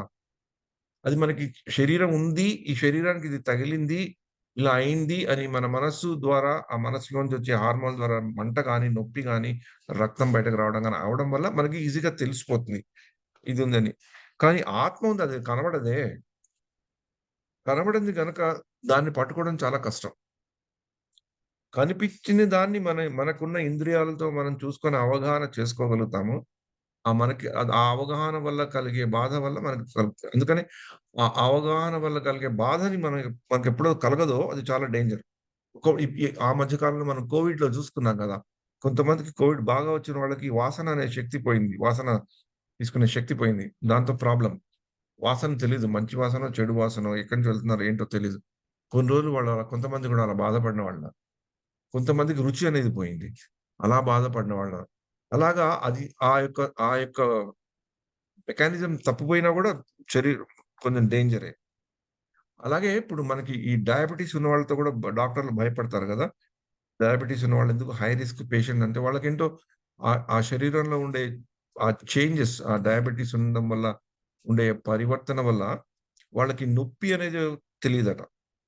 అందుకనే ఈ మామూలుగా వాళ్ళకి చిన్న చిన్న హార్ట్ అటాక్ వచ్చినా, కొంచెం పెద్ద హార్ట్ అటాక్ వచ్చినా వాళ్ళకి తెలీదు. ఇప్పుడు హార్ట్ అటాక్ వస్తుందని కూడా తెలీదు వాళ్ళకి. ఇంకా ఆ నొప్పిని అనుభవించే శక్తిని పోతుంది. మనసు ఆ నొప్పిని కలిగించే హార్మోన్స్‌ని మనసు శరీరంలోకి ప్రవేశపెడుతున్నా అది ఏంటో మిక్స్ అయిపోయి ఏదో అయితుందో తెలీదు లోపల ఫిజియోలాజికల్‌గా. వాళ్ళకి ఆ నొప్పి తెలీదు. అందుకనే ఈ డయాబెటిస్ వచ్చిన వాళ్ళకి హార్ట్ అటాక్స్‌తో ఎక్కువ చనిపోవడము. కొంతమంది నిద్రలోనే అలా సైలెంట్‌గా చనిపోతారు. సైలెంట్‌గా చనిపోయారంటే వాళ్ళకి హార్ట్ అటాక్ రాలేదని కాదు. హార్ట్ అటాక్ వచ్చింది. వాళ్ళకి నొప్పి కూడా ఉండవచ్చు. కానీ ఆ నొప్పి తెలియదు వాళ్ళకి. ఆ పరిస్థితిలో అందుకని ఆత్మ మరి కనబడదు గదా! మరి ఆత్మకి నొప్పి ఎలా కలిగిందో లేదో ఎలా తెలియాలి? అంటే మనం మన మనసుని అర్థం చేసుకుంటే అప్పుడు ఆత్మని కొంచెం ఆ దృష్టికోణంలో ఆత్మని అర్థం చేసుకోవచ్చనమాట. మరి మన మనస్సు కూడా మనకు కనబడదు గదా! మన మనస్సు అనేది మనకి కేవలం ఒక అనుభవమే గదా! అనుభవం, అనుభూతే గదా! నా శరీరాన్ని ఎవరైనా కట్ చేస్తే నాకు నొప్పెడుతుంది, రక్తం వస్తుంది, బ్యాండేజ్ కట్టుకుంటా. అలాగే అప్పుడేంటి నాకు శరీరాన్ని నేను కట్ చేసినప్పుడు మనస్సులో ఆహ్, మైండ్‌లో ట్రిగ్గర్ అయ్యి వీడికి ఇక్కడేదో బాధ ఉంది శరీరానికని ఆ బాధని ఉపసంహరించుకునే శక్తి, ఆ రక్తాన్ని కట్టబడే ఆ హార్మోన్స్, ఆ నొప్పిని గూడా నాకు చూపెడుతుంది. ఎందుకంటే నొప్పిని చూడగానే నాకు తెలుస్తది ఇక్కడ నాకు కట్ అయినట్లు. లేకుంటే తెలీదు గదా! మరి మనస్సుకెలా తెలుస్తది? ఇప్పుడు మనసుకు కూడా ఒకప్పుడు కష్టాలుంటాయి గదా! కష్టాలన్నీ కేవలం శరీరంతోనే కాదు కదా! అసలు మన మన జీవితంలో మనకొచ్చే కష్టాలు ఎక్కువ మనస్సుతోనే వస్తాయి. ఎవళ్ళో ఏదో అంటారు మనల్ని. మనకేదో నచ్చనిది మనం చూస్తాం. శరీరంతో డైరెక్ట్‌గా శరీరంతో సంబంధించిందే కాదది. అండ్ ఇంకా ఇది కూడా చెప్తాం కదా! మనసుకు తగిలే గాయాలు మానడం చాలా కష్టం. శరీరంకొచ్చే గాయాలైతే ఏదో బయట నుంచి మందు పెడతాం, డాక్టర్ దగ్గరికెళ్తాం. మనసుకొచ్చే గాయం, మనసు కూడా కనబడంది. మనసు కూడా ఎలా ఉందో మనకు తెలీదు. కానీ మనసుతో కలిగిన గాయాలు చూసుకుంటే చాలా బాధ కలుగుతుంది. దాని గురించి చాలా రిసర్చ్ చేశారు. వాళ్ళు ఏం రిసర్చ్ చేశారంటే, మనకి శరీరానికి మనకేదైనా గాయం తగిలినప్పుడు ఆ హార్మోన్స్ అని చెప్పాను గదా! ఆ గాయాన్ని ఉపశమనమించే ఆ ట్రిగ్గర్స్ ఉంటాయి మైండ్‌లో. అప్పుడు ఆ ట్రిగ్గర్ ఎలా ఉంటుందంటంటే, అప్పుడు ఆ పరిస్థితుల్లో మనం మైండ్ ఎవరైనా స్కానింగ్ చేస్తే, ఒక లైట్స్ లాగా కనబడతాయట. కొన్ని కణాలు. కణాల్లో లైట్స్ లాగా కనబడతాయి. అదే పరిస్థితి మనకి ఎవరైనా మనసులో మనకు బాధ కలిగించారనుకోండి. నాకు చాలా కోపమొచ్చిందనుకోండి. అప్పుడు గూడా మనకు స్కానింగ్ చేస్తే అదే విధంగా లైట్స్ కనబడతాయి. అంటే మనసు మనకి సూచిస్తోంది. అయ్యో! దీనివల్ల నీకు బాధొచ్చింది. నువ్వు దీన్ని కంట్రోల్ చేసుకోవాలి ఎలా విధంగా. శరీరానికి బాధ కలిగినప్పుడు మనకు బయట నుంచి సహాయం కలుగుతుంది. కానీ మనసు కనబడదు గనక, మన లోపలుంది గనక, దాన్ని దాన్ని తెలుపుతున్నా గూడా, ఆ బాధ నీకుంది అని ఆ హార్మోన్స్‌ని మనసు మనలో మన శరీరంలోకి ప్రవేశపెడుతున్నా గూడా, ఉత్పత్తి చేస్తున్నా గూడా, అది మన లోపలుంది గాబట్టి, మనం దాన్ని తెలుసుకోలేకపోతాం. దాన్ని మనం అరికట్టలేకపోతాం. అందుకని చిన్న చిన్న విషయాలు గూడా మనకి మర్చిపోలేం మనం. ఎవరైనా మోసం చేశారనుకోండి మనని, అసలు మర్చిపోలేం. ఎవరైనా విశ్వాసఘాతం చేశారనుకో అసలు మర్చిపోలేం. ఎవరైనా మనని క్రిటిసైజ్ చేశారనుకోండి అసలు మర్చిపోలేం. ఎవరైనా మనల్ని తిట్టారనుకోండి అసలు మర్చిపోలేం. అవమానించారనుకోండి అసలు మర్చిపోలేం. ఎందుకంటే దానివల్ల బాధ కలిగింది గానీ, ఆ బాధని ఎట్లా ఆపుకోవాలనేది చాలా కష్టం. ఎందుకంటే అది లోపలుంది కనబడింది. ఎక్కడైతుందో, ఏమైతుందో తెలీదు. అందుకని ఆత్మతత్వం కూడా ఇదే ప్రాబ్లమ్. కనబడదు. నిత్యం అంటున్నారు, అవినాశి అంటున్నారు, దాన్ని ఏం చేయలేంటున్నాడు, నయనం చిందంతి శస్త్రాణి అంటున్నారు. కానీ అది మనకి కనబడదు గనక దాన్ని మరి ఎట్లా కంట్రోల్ జేయడం? దాని పరిస్థితి ఏంటో ఎలా తెలుసుకోవడం? అందుకని, అందుకనే శ్రీకృష్ణుడు అర్జునుడికి ఇంత ఆత్మజ్ఞానం బోధించాడన్నమాట. అంటే ఇవన్నీ ఆత్మిక గుణగణాలు ఎందుకు చెప్పాడు అర్జునుడికంటే, అర్జునుడికి ఆత్మ సాక్షాత్కారం ఇవ్వడానికి. Self realisation. అంటే ఆత్మని తెలుసుకోవడానికి. ఎప్పుడైతే మనకి ఆత్మని తెలుసుకోవడం అంటే ఏంటంటే, ఈ యొక్క ఆత్మ యొక్క గుణగణాలు మనం తెలుసుకుంటే, మనం ఆత్మ దర్శనం చేసుకున్న వాళ్ళమైతాం. మనకెప్పుడైతే ఆత్మ దర్శనం అనేది కలుగుతుందో, ఆత్మ యొక్క గుణగణాలు మనకి తెలుస్తాయో, అప్పుడు ఆత్మ వల్ల గాని, ఆ మనస్సు వల్ల గాని కలిగే బాధల్ని మనం తెలుసుకుంటాం. మనసులో కలిగిన బాధలు గాని, శారీరకమైన బాధలు గాని, ఆత్మని ఏవి, ఏమి చేయలేవని మనం తెలుసుకుంటాం. మనకు కావాల్సింది ఆత్మని సంతృప్తి పరచడం గాని, శరీరాన్ని సంతృప్తి పరచడం కాదని మనం తెలుసుకుంటాం. అప్పుడు మనం భక్తిలో ముందరికి వెళ్ళడానికి సంసిద్ధులవుతాం అన్నమాట. అందుకని ఆత్మ జ్ఞానానికి అది చాలా ఇంపార్టెంట్. ఇది కనిపించింది చాలా సటిల్ సూక్ష్మంగా ఉంటుంది. కనిపించింది పట్టుకోలేము, చూడలేము, రంగు చూడలేము, ష రూపం చూడలేము, మనం ఏమి చూడలేం. అది లోపలుంటుంది. దాని గురించి ఎంతో చెప్పారు. అలా ఉంటుంది, ఇలా ఉంటుందని గాని మనకు తెలీదు. కానీ ఈ ఈ యొక్క లక్షణాలతో దాని యొక్క ఉనికిని మనం గుర్తించగలగాలి. ఎప్పుడైతే ఇలాంటి లక్షణాలు ఉన్న ఆత్మ మనలో ఉంది అని మనం తెలుసుకుంటే, మనకి ఆత్మ దర్శనం అనేది కలుగుతుంది. అందుకని ఆత్మ దర్శనం కొరకే ఎంతోమంది జ్ఞానులు, భక్తులు పరితపించారు. ఎందుకంటే అది తెలుసుకున్న వాళ్ళు, వాళ్ళ జీవితమే వేరుగుంటుంది. వాళ్ళ భక్తి రూటే వేరేగుంటుంది అని మనం తెలుసుకోగలగాలన్నమాట. ఇంకొక శ్లోకం చదువుకున్నాక ఒక చిన్న కథ చెప్తాను నేను. దీనికి ఈ ఆత్మ గురించి ఎలా అనుకుంటారు? ఇంత చెప్పుకుంటున్నాం గదా! కనబడదు, వినబడదు, దాన్ని ఏం చేయలేము, నిత్యంగా ఉంటుంది. మన శరీరంలో జీవం పోస్తుంది. ఈ శరీరంతో ఈ జీర్ణమయ్యాక ఇంకో చోటకెళ్ళిపోతుంది. ఏవేవో చెప్పుకుంటున్నాం గదా! మరి అలా చెప్పుకుంటుంటే, అలా వింటుంటే ఎవరు డిఫరెంట్ పీపుల్ ఎలా చూస్తారు దీన్ననేది గూడా అర్జునుడికి డౌటొస్తుందేమో అని కృష్ణుడు అర్జునుడికి చెప్తాడిక్కడ. ఈ యొక్క శ్లోకం చదువుకుందాం. యెస్ మాతాజీ. ఆశ్చర్యవత్ పశ్యతి కశ్చిదేనం ఆశ్చర్యవద్ వదతి తథైవ చాన్యః ఆశ్చర్యవచ్చైనమన్యః శృణోతి శ్రుత్వాప్యేనం వేద న చైవ కశ్చిత్. కొందరు ఆత్మను అద్భుతమైన దానిగా గాంచుదురు, కొందరు దానిని అద్భుతమైన దానిగా వర్ణింతురు, మరికొందరు దానిని అద్భుతమైనదిగా శ్రవణం చేయుదురు. ఇంకొందరు శ్రవణం చేసినను దానిని గూర్చి ఏ మాత్రమూ తెలియకుందురు. కానీ మనం ఎలాంటి వాళ్ళం ఉండాలి? ఆత్మ గురించి తెలుసుకోవాలి. ఆత్మకి, శరీరానికి ఉండే వ్యత్యాసాన్ని తెలుసుకోవాలి. అలా తెలుసుకొని మన ఈ శరీరం కాదు అని తెలుసుకున్నాక మన జీవితంలో ఈ శరీరాన్ని కాదు, నేను ఆత్మను. నేను సుఖపెట్టవలసింది ఈ ఆత్మని. శరీరాన్ని సుఖపెట్టడానికి ప్రయత్నించినా, శరీరానికి సుఖపెట్టవలసిన అవసరం నాకున్నా, అది చేస్తూ చేస్తూ ఈ ఆత్మ సంబంధాన్ననేది నేను పెంపొందించుకున్నాను.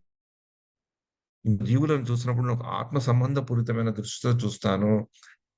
నాకు ఈ ఆత్మ సంబంధం, ఈ ఆత్మ దర్శనం ఎంత ఎక్కువగా కనబడుతుంటే, నాకు అంత నా జీవితంలో అంత వైభోగం, అంత అంత సుఖం కలుగుతుందని తెలుసుకొని, ఆత్మని ఏదో ఒక అద్భుతమైన దాని గానికనో దానికి ఏమీ తెలుసుకోలేమనే స్థితిలోనే కాకుండా, ఆత్మ గురించి శ్రీకృష్ణుడు అర్జునుడికి ఇన్ని రకాలుగా చెప్పాడు కనుక, ఆ యొక్క లక్షణాలు మనం తెలుసుకున్నాం గనక, ఆ లక్షణాల్ని మనం ఎప్పుడూ గుర్తుపెట్టుకొని, అలాంటి ఆత్మ మనలో ఉంది.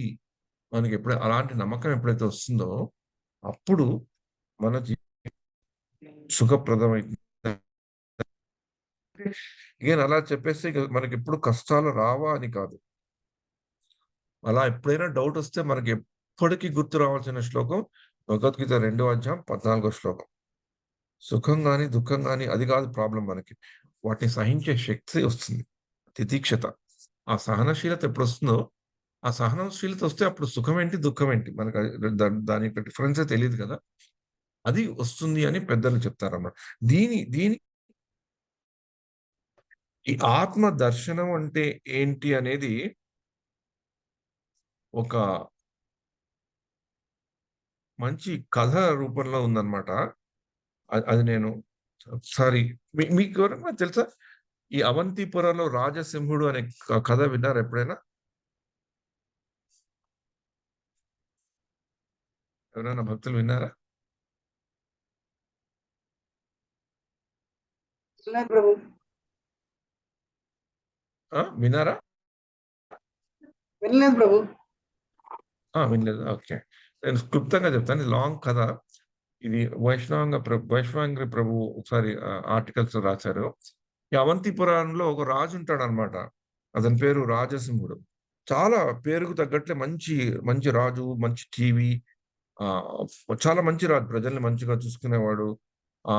రాజు రాజ్యంలో కూడా మంచి అన్నీ ఉంటాయన్నమాట. సుఖ సంపత్తులు, అందరూ బాగా ఉంటారు. ప్రజలకు కూడా రాజంటే ఇష్టం. అలా కథ సాగుతుంటుందన్నమాట. రాజు ఉన్నతమైన స్థితిలో ఉన్నవాడు గనుక అతను కూడా రాజభోగాల్లో మంచిగా పాల్గొంటాడు. ఆ సుఖాలన్నీ అతను ఎంజాయ్ చేస్తుంటాడు. రాజు కింద అతనికి చేసుకోవచ్చు కదా! తనకుండే సంపదతో, తనకుండే గౌరవంతో. అలాగే ప్రజలకు కూడా తన యొక్క సంపదని అందరికి కూడా డిస్ట్రిబ్యూట్ చేయడం, వాళ్ళు కూడా చాలా సుఖంగా ఉంటుంటారనమాట. ఆ రాజుకు ఇంకోటేంటంటే తను చేసే భోగ విలాసాల్లో ఒకటేంటంటే తన ఉత్సవాలు చేసుకోవడం చాలా ఇష్టం అతనికి. ఉత్సవాలు నిర్వహించడం, ఉత్సవాల్లో పాల్గొనడం చాలా చేస్తుంటాడు. అందుకని అందరికి చాలా సంతోషం ఇస్తూ ఉంటుందన్నమాట అది. అతను చేసే ఉత్సవాల్లో ఒక ఉత్సవం ఏంటంటే తన వ్యక్తిగతమైన ఉత్సవం. తనకి ఆ జన్మదినం అనేది చాలా ఇష్టమన్నమాట. తన జన్మదినాన్ని సెలబ్రేట్ చేసుకోవడం. బర్త్‌డే సెలబ్రేట్ చేసుకోవడం. కొందరికి ఉంటుంది గదా! కొన్ని కొన్ని అంటే ఇష్టాలు, అయిష్టాలుంటాయి కదా! కొందరికి జన్మదినం అతనికి చాలా ఇష్టం అన్నమాట. అందుకని రాజుగారికి అది ఇష్టం అని తెలిసి, ఆ ప్రజలు గూడా రాజుగారి జన్మదినాన్ని చాలా బాగా చేసేవాళ్ళన్నమాట. అలా అయితున్న సందర్భంలో రాజుగారికి 50 ఏళ్ళొస్తాయి. మరి 50 ఏళ్ళంటే కొంచెం ఇంపార్టెంట్ మైల్‌స్టోన్ గదా! ఆ 50 ఏళ్ల జన్మదినం వాళ్ళంతా కలిసి చాలా వైభవపేతంగా చేస్తారన్నమాట. వాళ్ళింత 6 నెలల నుంచి వాటికి ఏర్పాట్లు చేసి చాలా గొప్పగా ఆహ్, ఆహ్, ఆయనకి బర్త్‌డే సెలబ్రేట్ చేస్తారన్నమాట. ఆ జన్మదినోత్సవం అప్పుడు రాజుగారి అతి ప్రియమైన రాణి కూడా ఆయన దగ్గరకొచ్చి ఆమె స్వయంగా తయారు చేసిన ఒక రత్నమాలను ఆయనకి బహుకరిస్తుంది. రాజు చాలా సంతోషపడతాడు. ఎంతోమంది ఆహ్, కానుకలు సమర్పిస్తారు. రాజు కూడా చాలా మంది కానుకలు సమర్పిస్తాడు. ఆ జన్మదినోత్సవం చాలా బాగా అయిద్దనమాట. అంటే రాజు ఎలా అనుకున్నాడో తనకి ఆ జ మామూలుగానే జన్మదినం జరుపుకోవాలంటే ఇష్టం. 50 ఏళ్ల జన్మదినం ఇంకా అంత ఘనంగా అయిందంటే ఆయనకి చాలా, చాలా సుఖం అనిపించింది. ఇంకా ఇంతకంటే సుఖం లేదు అన్నట్టు అంత తృప్తి చెంది, ఆ రోజు ఇంకా శయనాగృహంకెళ్ళి వ పడుకున్నాడన్నమాట. పడుకుంటే అతనికి కల వచ్చింది ఒక ఆ కలలో ఎవరో చెప్పారు, "ఓ రాజా! నీకు ఆత్మ దర్శనం ఎప్పుడైతే కలుగుతుందో, అప్పుడు నువ్వు ఇంకా సుఖంగా, ఇంకా ఘనమైన వైభవాన్ని అనుభవిస్తావు. దాని కొరకు ఎదురు చూడు" అని ఆయనకెవరో చెప్పినట్లు కలొచ్చిందన్నమాట. రాజు ఫట్టని లేచి కట్టుకొని లేచి నిద్రలేంచి చూస్తే అది కల. అదేంటి నేను పడుకున్నప్పుడు నేను ఇంతమైన సుఖాన్ని అనుభవించి, ఆనందాన్ని అనుభవించి, ఇంకా ఇంతకంటే సుఖం నాకు అక్కర్లేదు అన్నప్పుడు పడుకున్నప్పుడు, ఎవరు కలలో వచ్చి ఇలాగ చెప్పారు. నాకేంటి ఆత్మ దర్శనం ఏంటి? రావటం ఏంటి? ఆత్మ దర్శనం వస్తే నాకు ఇంకా వైభవం రావడం ఏంటి అనేది అతనికి ఆశ్చర్యాన్ని కలిగిస్తుందనమాట. ఎంత దాని గురించి మర్చిపోవాలనుకున్నా అతను మర్చిపోలేడు. అందుకని ఈ కచేరీ పెట్టి తన ఆస్థానంలో అక్కడున్న వాళ్ళకున్న పండితులు వీళ్ళుంటారు గదా! ఈ ఆత్మ దర్శనం ఏంటో చెప్పండి అని చెప్తారు. అయితే అక్కడున్న అగ్రజ ప్రీస్ట్ గాని తెలిసినవాడు ఏం చెప్తారంటే, "ఓ రాజా ఆత్మ అంటే నీవే. కనుక నీకు ప్రతిరోజు ఆత్మ దర్శనం జరుగుతూనే ఉంది. అందుకని ఈ వైభవాలన్నీ నీకు చాలా ఘనంగా ఉన్నాయి. నువ్వు ఇంకేం వేరే ఆత్మ దర్శనం చేసుకోక్కర్లేదు" అన్నారు. అంటే ఇదేంటంటే ఈ ఇన్‌స్ట్రక్షన్ అంటే మనకి శ్రీల ప్రభుపాద వారి లాంగ్వేజ్‌లో చెప్పుకోవాలి అంటే చాలా బాడీలీ కాన్షియస్. భౌతికమైన దీన్ని. లక్కీగా ఆ రాజు దానికి సంతృప్తి చెందడనమాట. ఆస్థాన పండితుడు చెప్పింది ఏదో సబబుగా అనిపించినా అతను ఎందుకో ఇది కంప్లీట్‌గా కాదు. నేనే ఆత్మని ఎలా అయితా అనేది రాజా ఆత్మ అంటే నేనే అని ఎలా అనుకుంటాను నేను. నేను వేరు, ఆత్మ ఏదో వేరు ఉన్నట్లుంది. అందుకనే నన్ను నేను దర్శించుకుంటున్నాను. నా యొక్క సుఖాన్ని నేను అనుభవిస్తున్నప్పుడు, ఆ కలలో వచ్చి వేరేది దర్శనం చేసుకోమంటుంది ఏంటి అని. అదెక్కడుందని. ఆయనకి డౌటొస్తుంది. ఇంకా అతనికి ఇంకా పూర్తిగా ఇది కరెక్ట్ కాదేమో అనిపించి, మళ్ళీ ఇంకా మిగతా వాళ్ళని గురించి మిగతా యోగులు ఆహ్, క ప భక్తులు, జ్ఞానం వాళ్ళని వెతకడం మొదలుపెడతారన్నమాట. తర్వాత ఒక కాల తర్వాత కొన్ని కాలాల తర్వాత కొన్ని రోజుల తర్వాత ఒక మహా పండితుడు ఆహ్, రాజు దగ్గరికి రావటం అయితుందనమాట. అయితే అతనేం జెప్తారు, ఇతను అడుగుతాడు, "నాకు చెప్పండి ఆత్మ దర్శనం అంటే ఏంటో? ఆ రోజు కలొచ్చిన దగ్గర నుంచి నాకు చాలా కుతూహలంగా ఉంది. ఏంటిది? ఈ ఈ నాకిప్పుడున్న వైభవం కంటే ఇంకా వైభవం ఇచ్చే ఆత్మ దర్శనం ఏంటి అని? ఆత్మ ఏంటి? ఎలా దర్శించుకోవాలి?" అప్పుడు అతనేం జెప్తాడు, "రాజా ఆత్మే పరమాత్మ. పరమాత్మే సర్వత్రా ఉన్నాడు గనక, సర్వత్రా నువ్వు చూస్తున్నది ఆత్మనే" అని చెప్తాడు. ఇదే ఆత్మ దర్శనం అని చెప్తాడు. అంటే నాలోను భగవంతుడున్నాడు, మీలోను భగవంతుడున్నాడు, నాలోను పరమాత్మ ఉన్నాడు, మీలోను పరమాత్మ ఉన్నాడు, భగవంతుడు అన్ని చోట్ల ఉన్నాడుగా, అంటే భగవంతుడు నువ్వే అని. ఇది కొంచెం మాయావాదులు చెప్పే ఫిలాసఫీ అన్నమాట. అని ఆయనకు చెప్తారు. అంటే అదే ఆత్మ దర్శనం నువ్వు చూస్తున్నదంతా ఆత్మనే, సర్వవ్యాప్తి అయిన ఆత్మనే. అందుకనే నువ్వు అని చెప్పాడు. కానీ రాజుకెందుకో ఇంకా తృప్తి చెందలేదన్నమాట. నేను చూస్తున్నవన్నీ ఆత్మనైతే మరి నేను దర్శించుకోవాలి, దర్శించుకోమని ఎందుకు చెప్తుంది? కలలో ఎవరో వచ్చి ఎ అదేదో నేను చూడట్లేదు. అందుకనే అది దర్శించుకోమని చెప్తోంది. నేను నాలో ఆత్మను చూసుకొని, ఇంకోళ్ళ ఆత్మను చూసుకొని నేను నా ఆత్మ దర్శనం కలుగుతుందంటే నాకు కలగదని అతనికి ఇంకా అది ఊరికనే తినేస్తుంటుందన్నమాట. ఏంటి ఎక్కడుంది ఈ ఆత్మ? నేను ఎలా దర్శనం చేసుకోవాలని. అయితే ఇంకా అతను ఇంకేమనుకుంటాడంటే నాకు వీళ్ళిద్దరూ చెప్తే నాకేం ఆన్సర్ సరిగ్గా దొరకలేదు. అని అతను ఏం చేస్తాడంటే మారువేషంలో ఆహ్, ఈ మారువేషంలో ఈ రాజ్యంలో తిరగడానికి చూస్తాడన్నమాట. ఆహ్, ఎవరైనా ఎక్కడైనా కనబడతారేమో, కనబడితే అడుగుదామని. ఇద్దరు భటులతో ఊరూరు తిరుగుతూ ఉంటాడన్నమాట. ఎవరైనా ఆత్మదర్శనం గురించి చెప్పేవాళ్ళు కనిపిస్తారని. అన్‌ఫార్చునేట్‌గా దురదృష్టవశాత్తు ఎవరు కనబడలేదు. అలా ఊరూరు ఈ యొక్క ఏంటి దాన్ని గూఢ గూఢ వేషంలో ఉన్న రాజు అలా ఒక మామూలు మనిషిగా వేషంలో ఉన్న అతను ఊరూరు తిరుగుతూ ఊరూరు తిరుగుతూ అనుకోకుండా ఆ దేశం యొక్క పొలిమేరలు దాటి వేరే రాజ్యంలోకెళ్ళిపోతాడు. ఆ రాజ్యం ఏంటి? శత్రురాజుల రాజ్యం అన్నమాట. అక్కడ ఆ శత్రురాజుల బోర్డర్‌లో ఉండే అటవీకులు అతన్ని చుట్టుముట్టేస్తారు. మరి ఈ రాజు గదా! ఈ రాజు అంత చిన్నవాడేం గాదు. చాలా వీరోచితంగా వాళ్ళందరితో ఒంటరిగా వాళ్ళందరిని ఎదుర్కొని చాలా సేపు యుద్ధం చేస్తాడు. అలసిపోతాడు. కానీ అలసిపోయినప్పుడు వాళ్ళు అటవీకులొచ్చి వాళ్ళని బంధిస్తారు అతన్ని. పాపం వచ్చిన అంగరక్షకులు యుద్ధంలో చనిపోతారు. అతడు ఒంటరివాడైపోతాడు. వాళ్ళకి అటవికులకి ఏం తెలుసు? అతను రాజు ఏం చేస్తాడంటే వెళ్ళేటప్పుడు ఈ మారువేషంలో వెళ్తున్నా కూడా తన శరీరం మీద బట్టలు వెనకాల తన రాణి ఇచ్చిన రత్నమాలను వేసుకుంటాడు. ఎందుకంటే అది రాణి చాలా ప్రేమతో ఇచ్చింది గదా! దాన్ని మటుకు వదులుకోలేడు.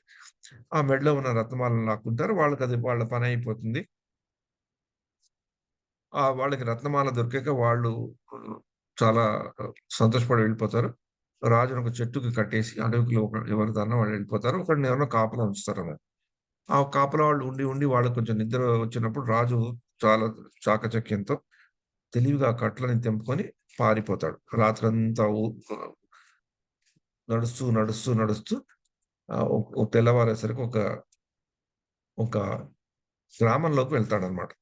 ఆ గ్రామంలోకి వెళ్ళంగానే అతనికి ఒక కొత్త రకమైన శబ్దం "భోక్తారాం యజ్ఞతపసాం సర్వలోక మహేశ్వరం" అనే భగవద్గీత శ్లోకాన్ని ఎవరో పారాయణం చేస్తుంటూ నన్ను సమస్త యజ్ఞాలకు తపస్సులాగా, చర్మభోక్తగా, సకల లోకాలకు దేవతలకు పరమప్రభువుగా, సకల జీవులకు ఉపకారిగా, శ్రేయోభిలాషిగా తెలుసుకుని నా సంపూర్ణ జ్ఞానంతో ఉన్న వ్యక్తి ఈ భౌతిక క్లేశ వేదాల నుండి బయటపడి శాంతిని పొందుతాడు అని అతనికి వినపడుతుందన్నమాట. ఆ శ్లోకం యొక్క అర్థం. ఇప్పుడు అతను కూడా క్లేశాలతోనే ఉన్నాడు గదా! సడెన్‌గా సుఖాల్ని అనుభవించకుండా వాటన్నీ వదిలేసి ఎక్కడెక్కడో ఆత్మ దర్శనం చేసుకోవాలని తిరుగుతూ అన్ని కష్టాలొచ్చిన వాడు గనుక అతనికి ఇంకా బాగా వినపడుతుందన్నమాట. అది విన్నాక రాజుకి కూడా కొంచెం ధైర్యం వస్తుంది. ఆహ్, ఏంటి ఎవరో ఉన్నారు. ఈ శ్రేయోభిలాషిగా ఉన్నవాడు ఎవరో ఉన్నారు. అతనేమో ఆత్మ. అతన్ని దర్శించుకోవాలి. ఇదే ఆత్మ దర్శనం అని కూడా అతనికి ఒక అనుమానం వస్తుందన్నమాట. అంటే భగవంతుడిని ఇలా తెలుసుకోవడమే ఒక ఆత్మ దర్శనమా? అని అతనికది తెలియంగానే ఒక రకమైన అతనిలో ఒక శాంతి. ఎందుకంటే భోక్తారాం యజ్ఞతపసాం సర్వలోక మహేశ్వరం సుహృదం సర్వభూతానాం యజ్ఞాత్వ క్షాంతిరుచ్యతి అని ఉంది గదా! శాంతి కలుగుతుందన్నమాట. ఎందుకంటే ఆ శ్లోకం అతన్ని బాగా ఆహ్, కలుగుతుందన్నమాట. మళ్ళీ అదే అదే ఒక మాట ఏ కలలో అయితే నీకు ఆత్మ దర్శనం కలుగుగాక అనే మాట అతనికి కనబడుతుందన్నమాట. అలా వెళ్తుంటే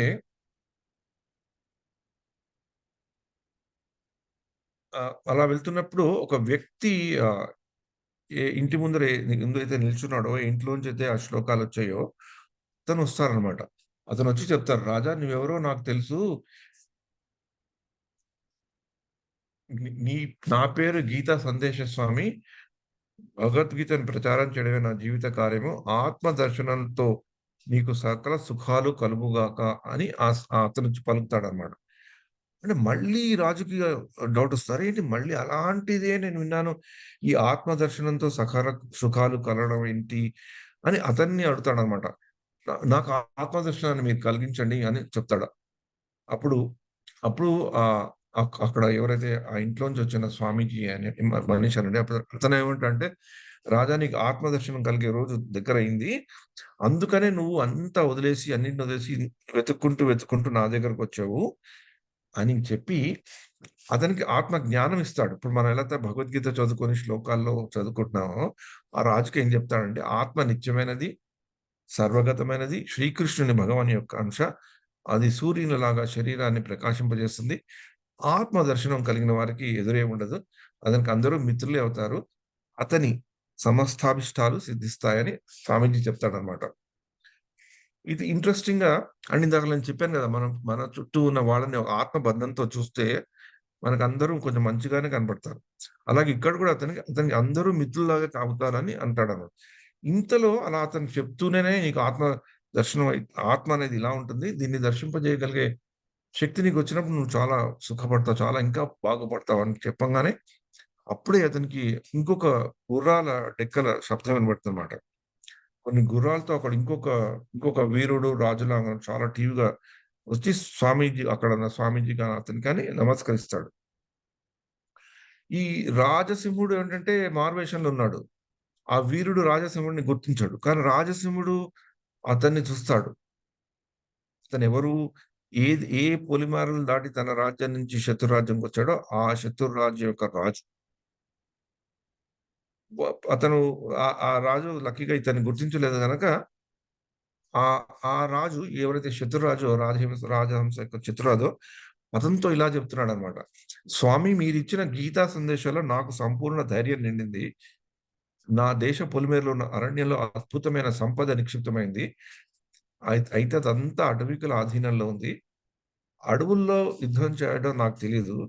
అందుకని నేను వారిని జయించలేకపోతున్నాను. కానీ మీ రాజుతో మీకు చెలిమి కలిగితే మేమిద్దరం కలిసి అటవీకులను మీరు నన్ను దేశ రాజులకు కలపాలి. అంటే నా పక్కనున్న రాజుతో మీరు కలపండి.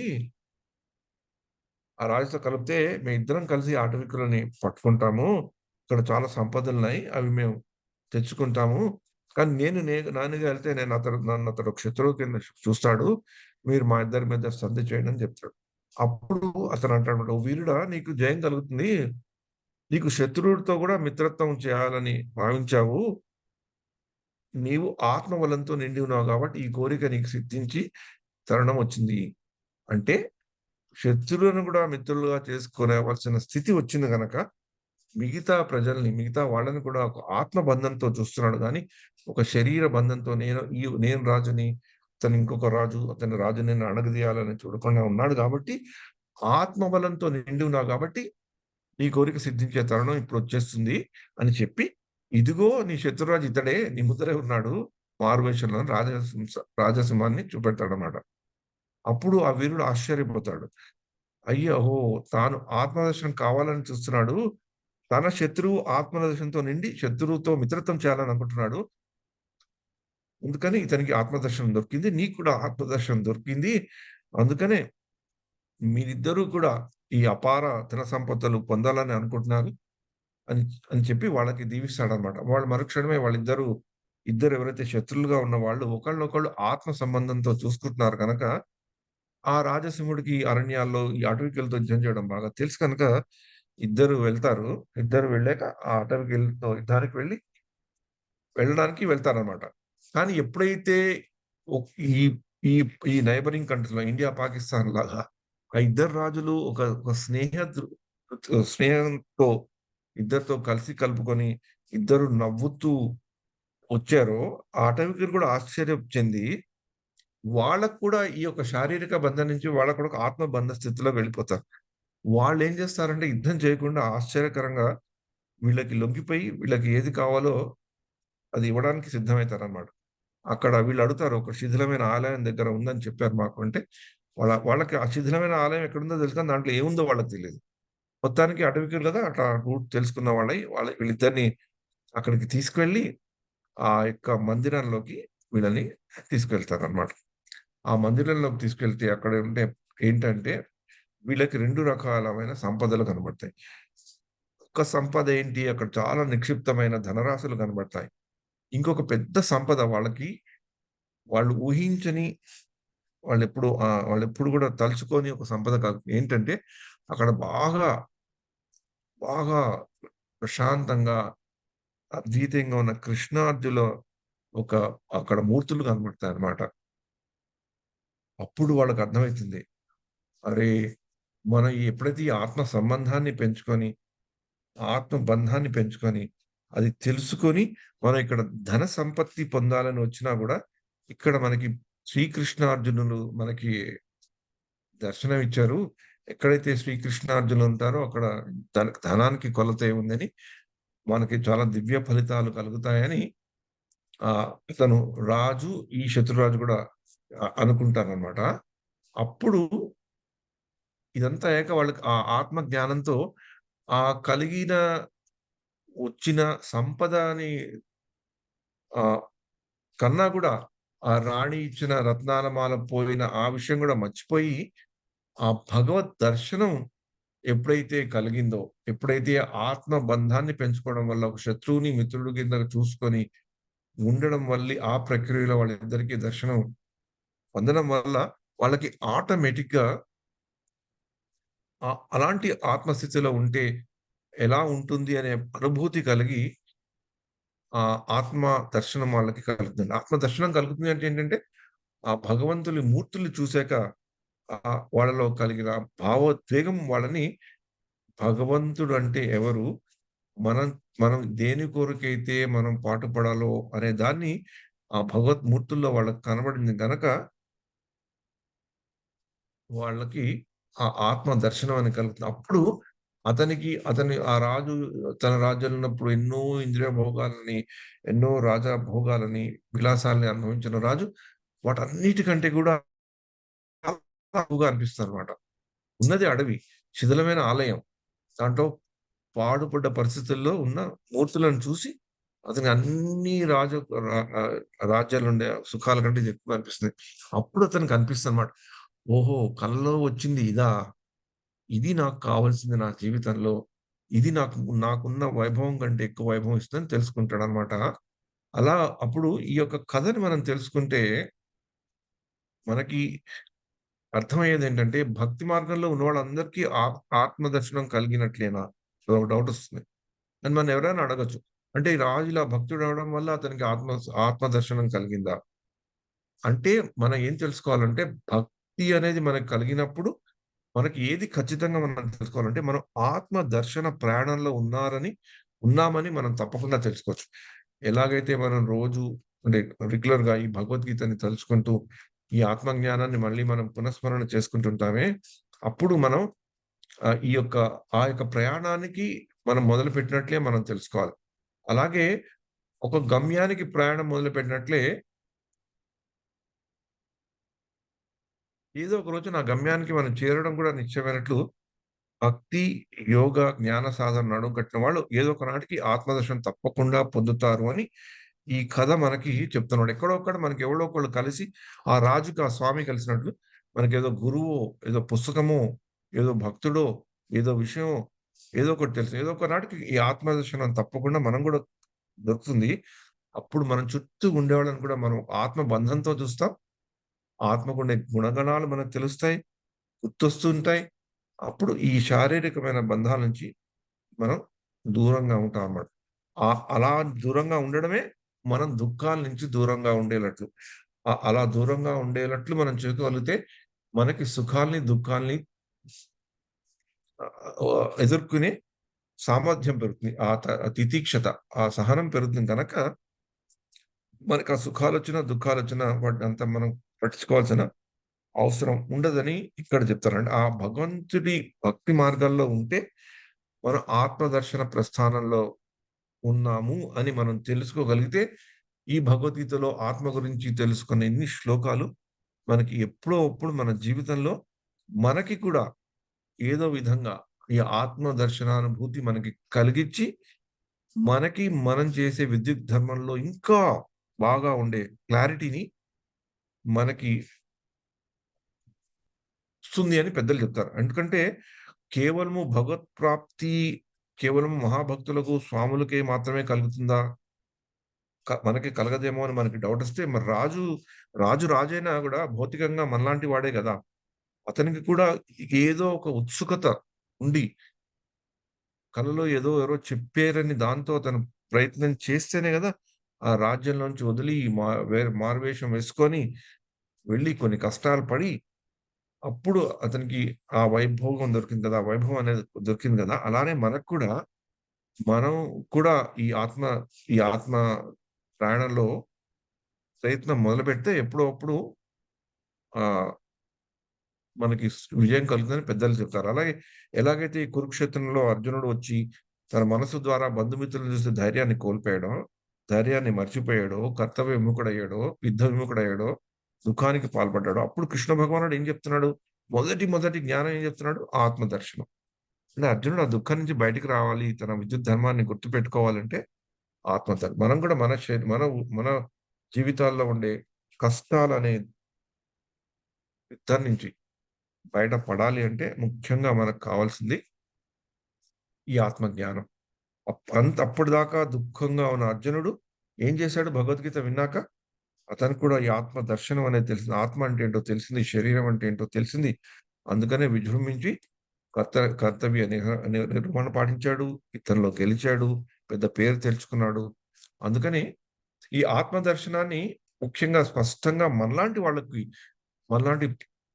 అంటే ఆధ్యాత్మిక పామరత ఉన్న వాళ్ళకి క్లియర్‌గా, సింపుల్‌గా చెప్పే పుస్తకం ఏంటి అంటే భగవద్గీత.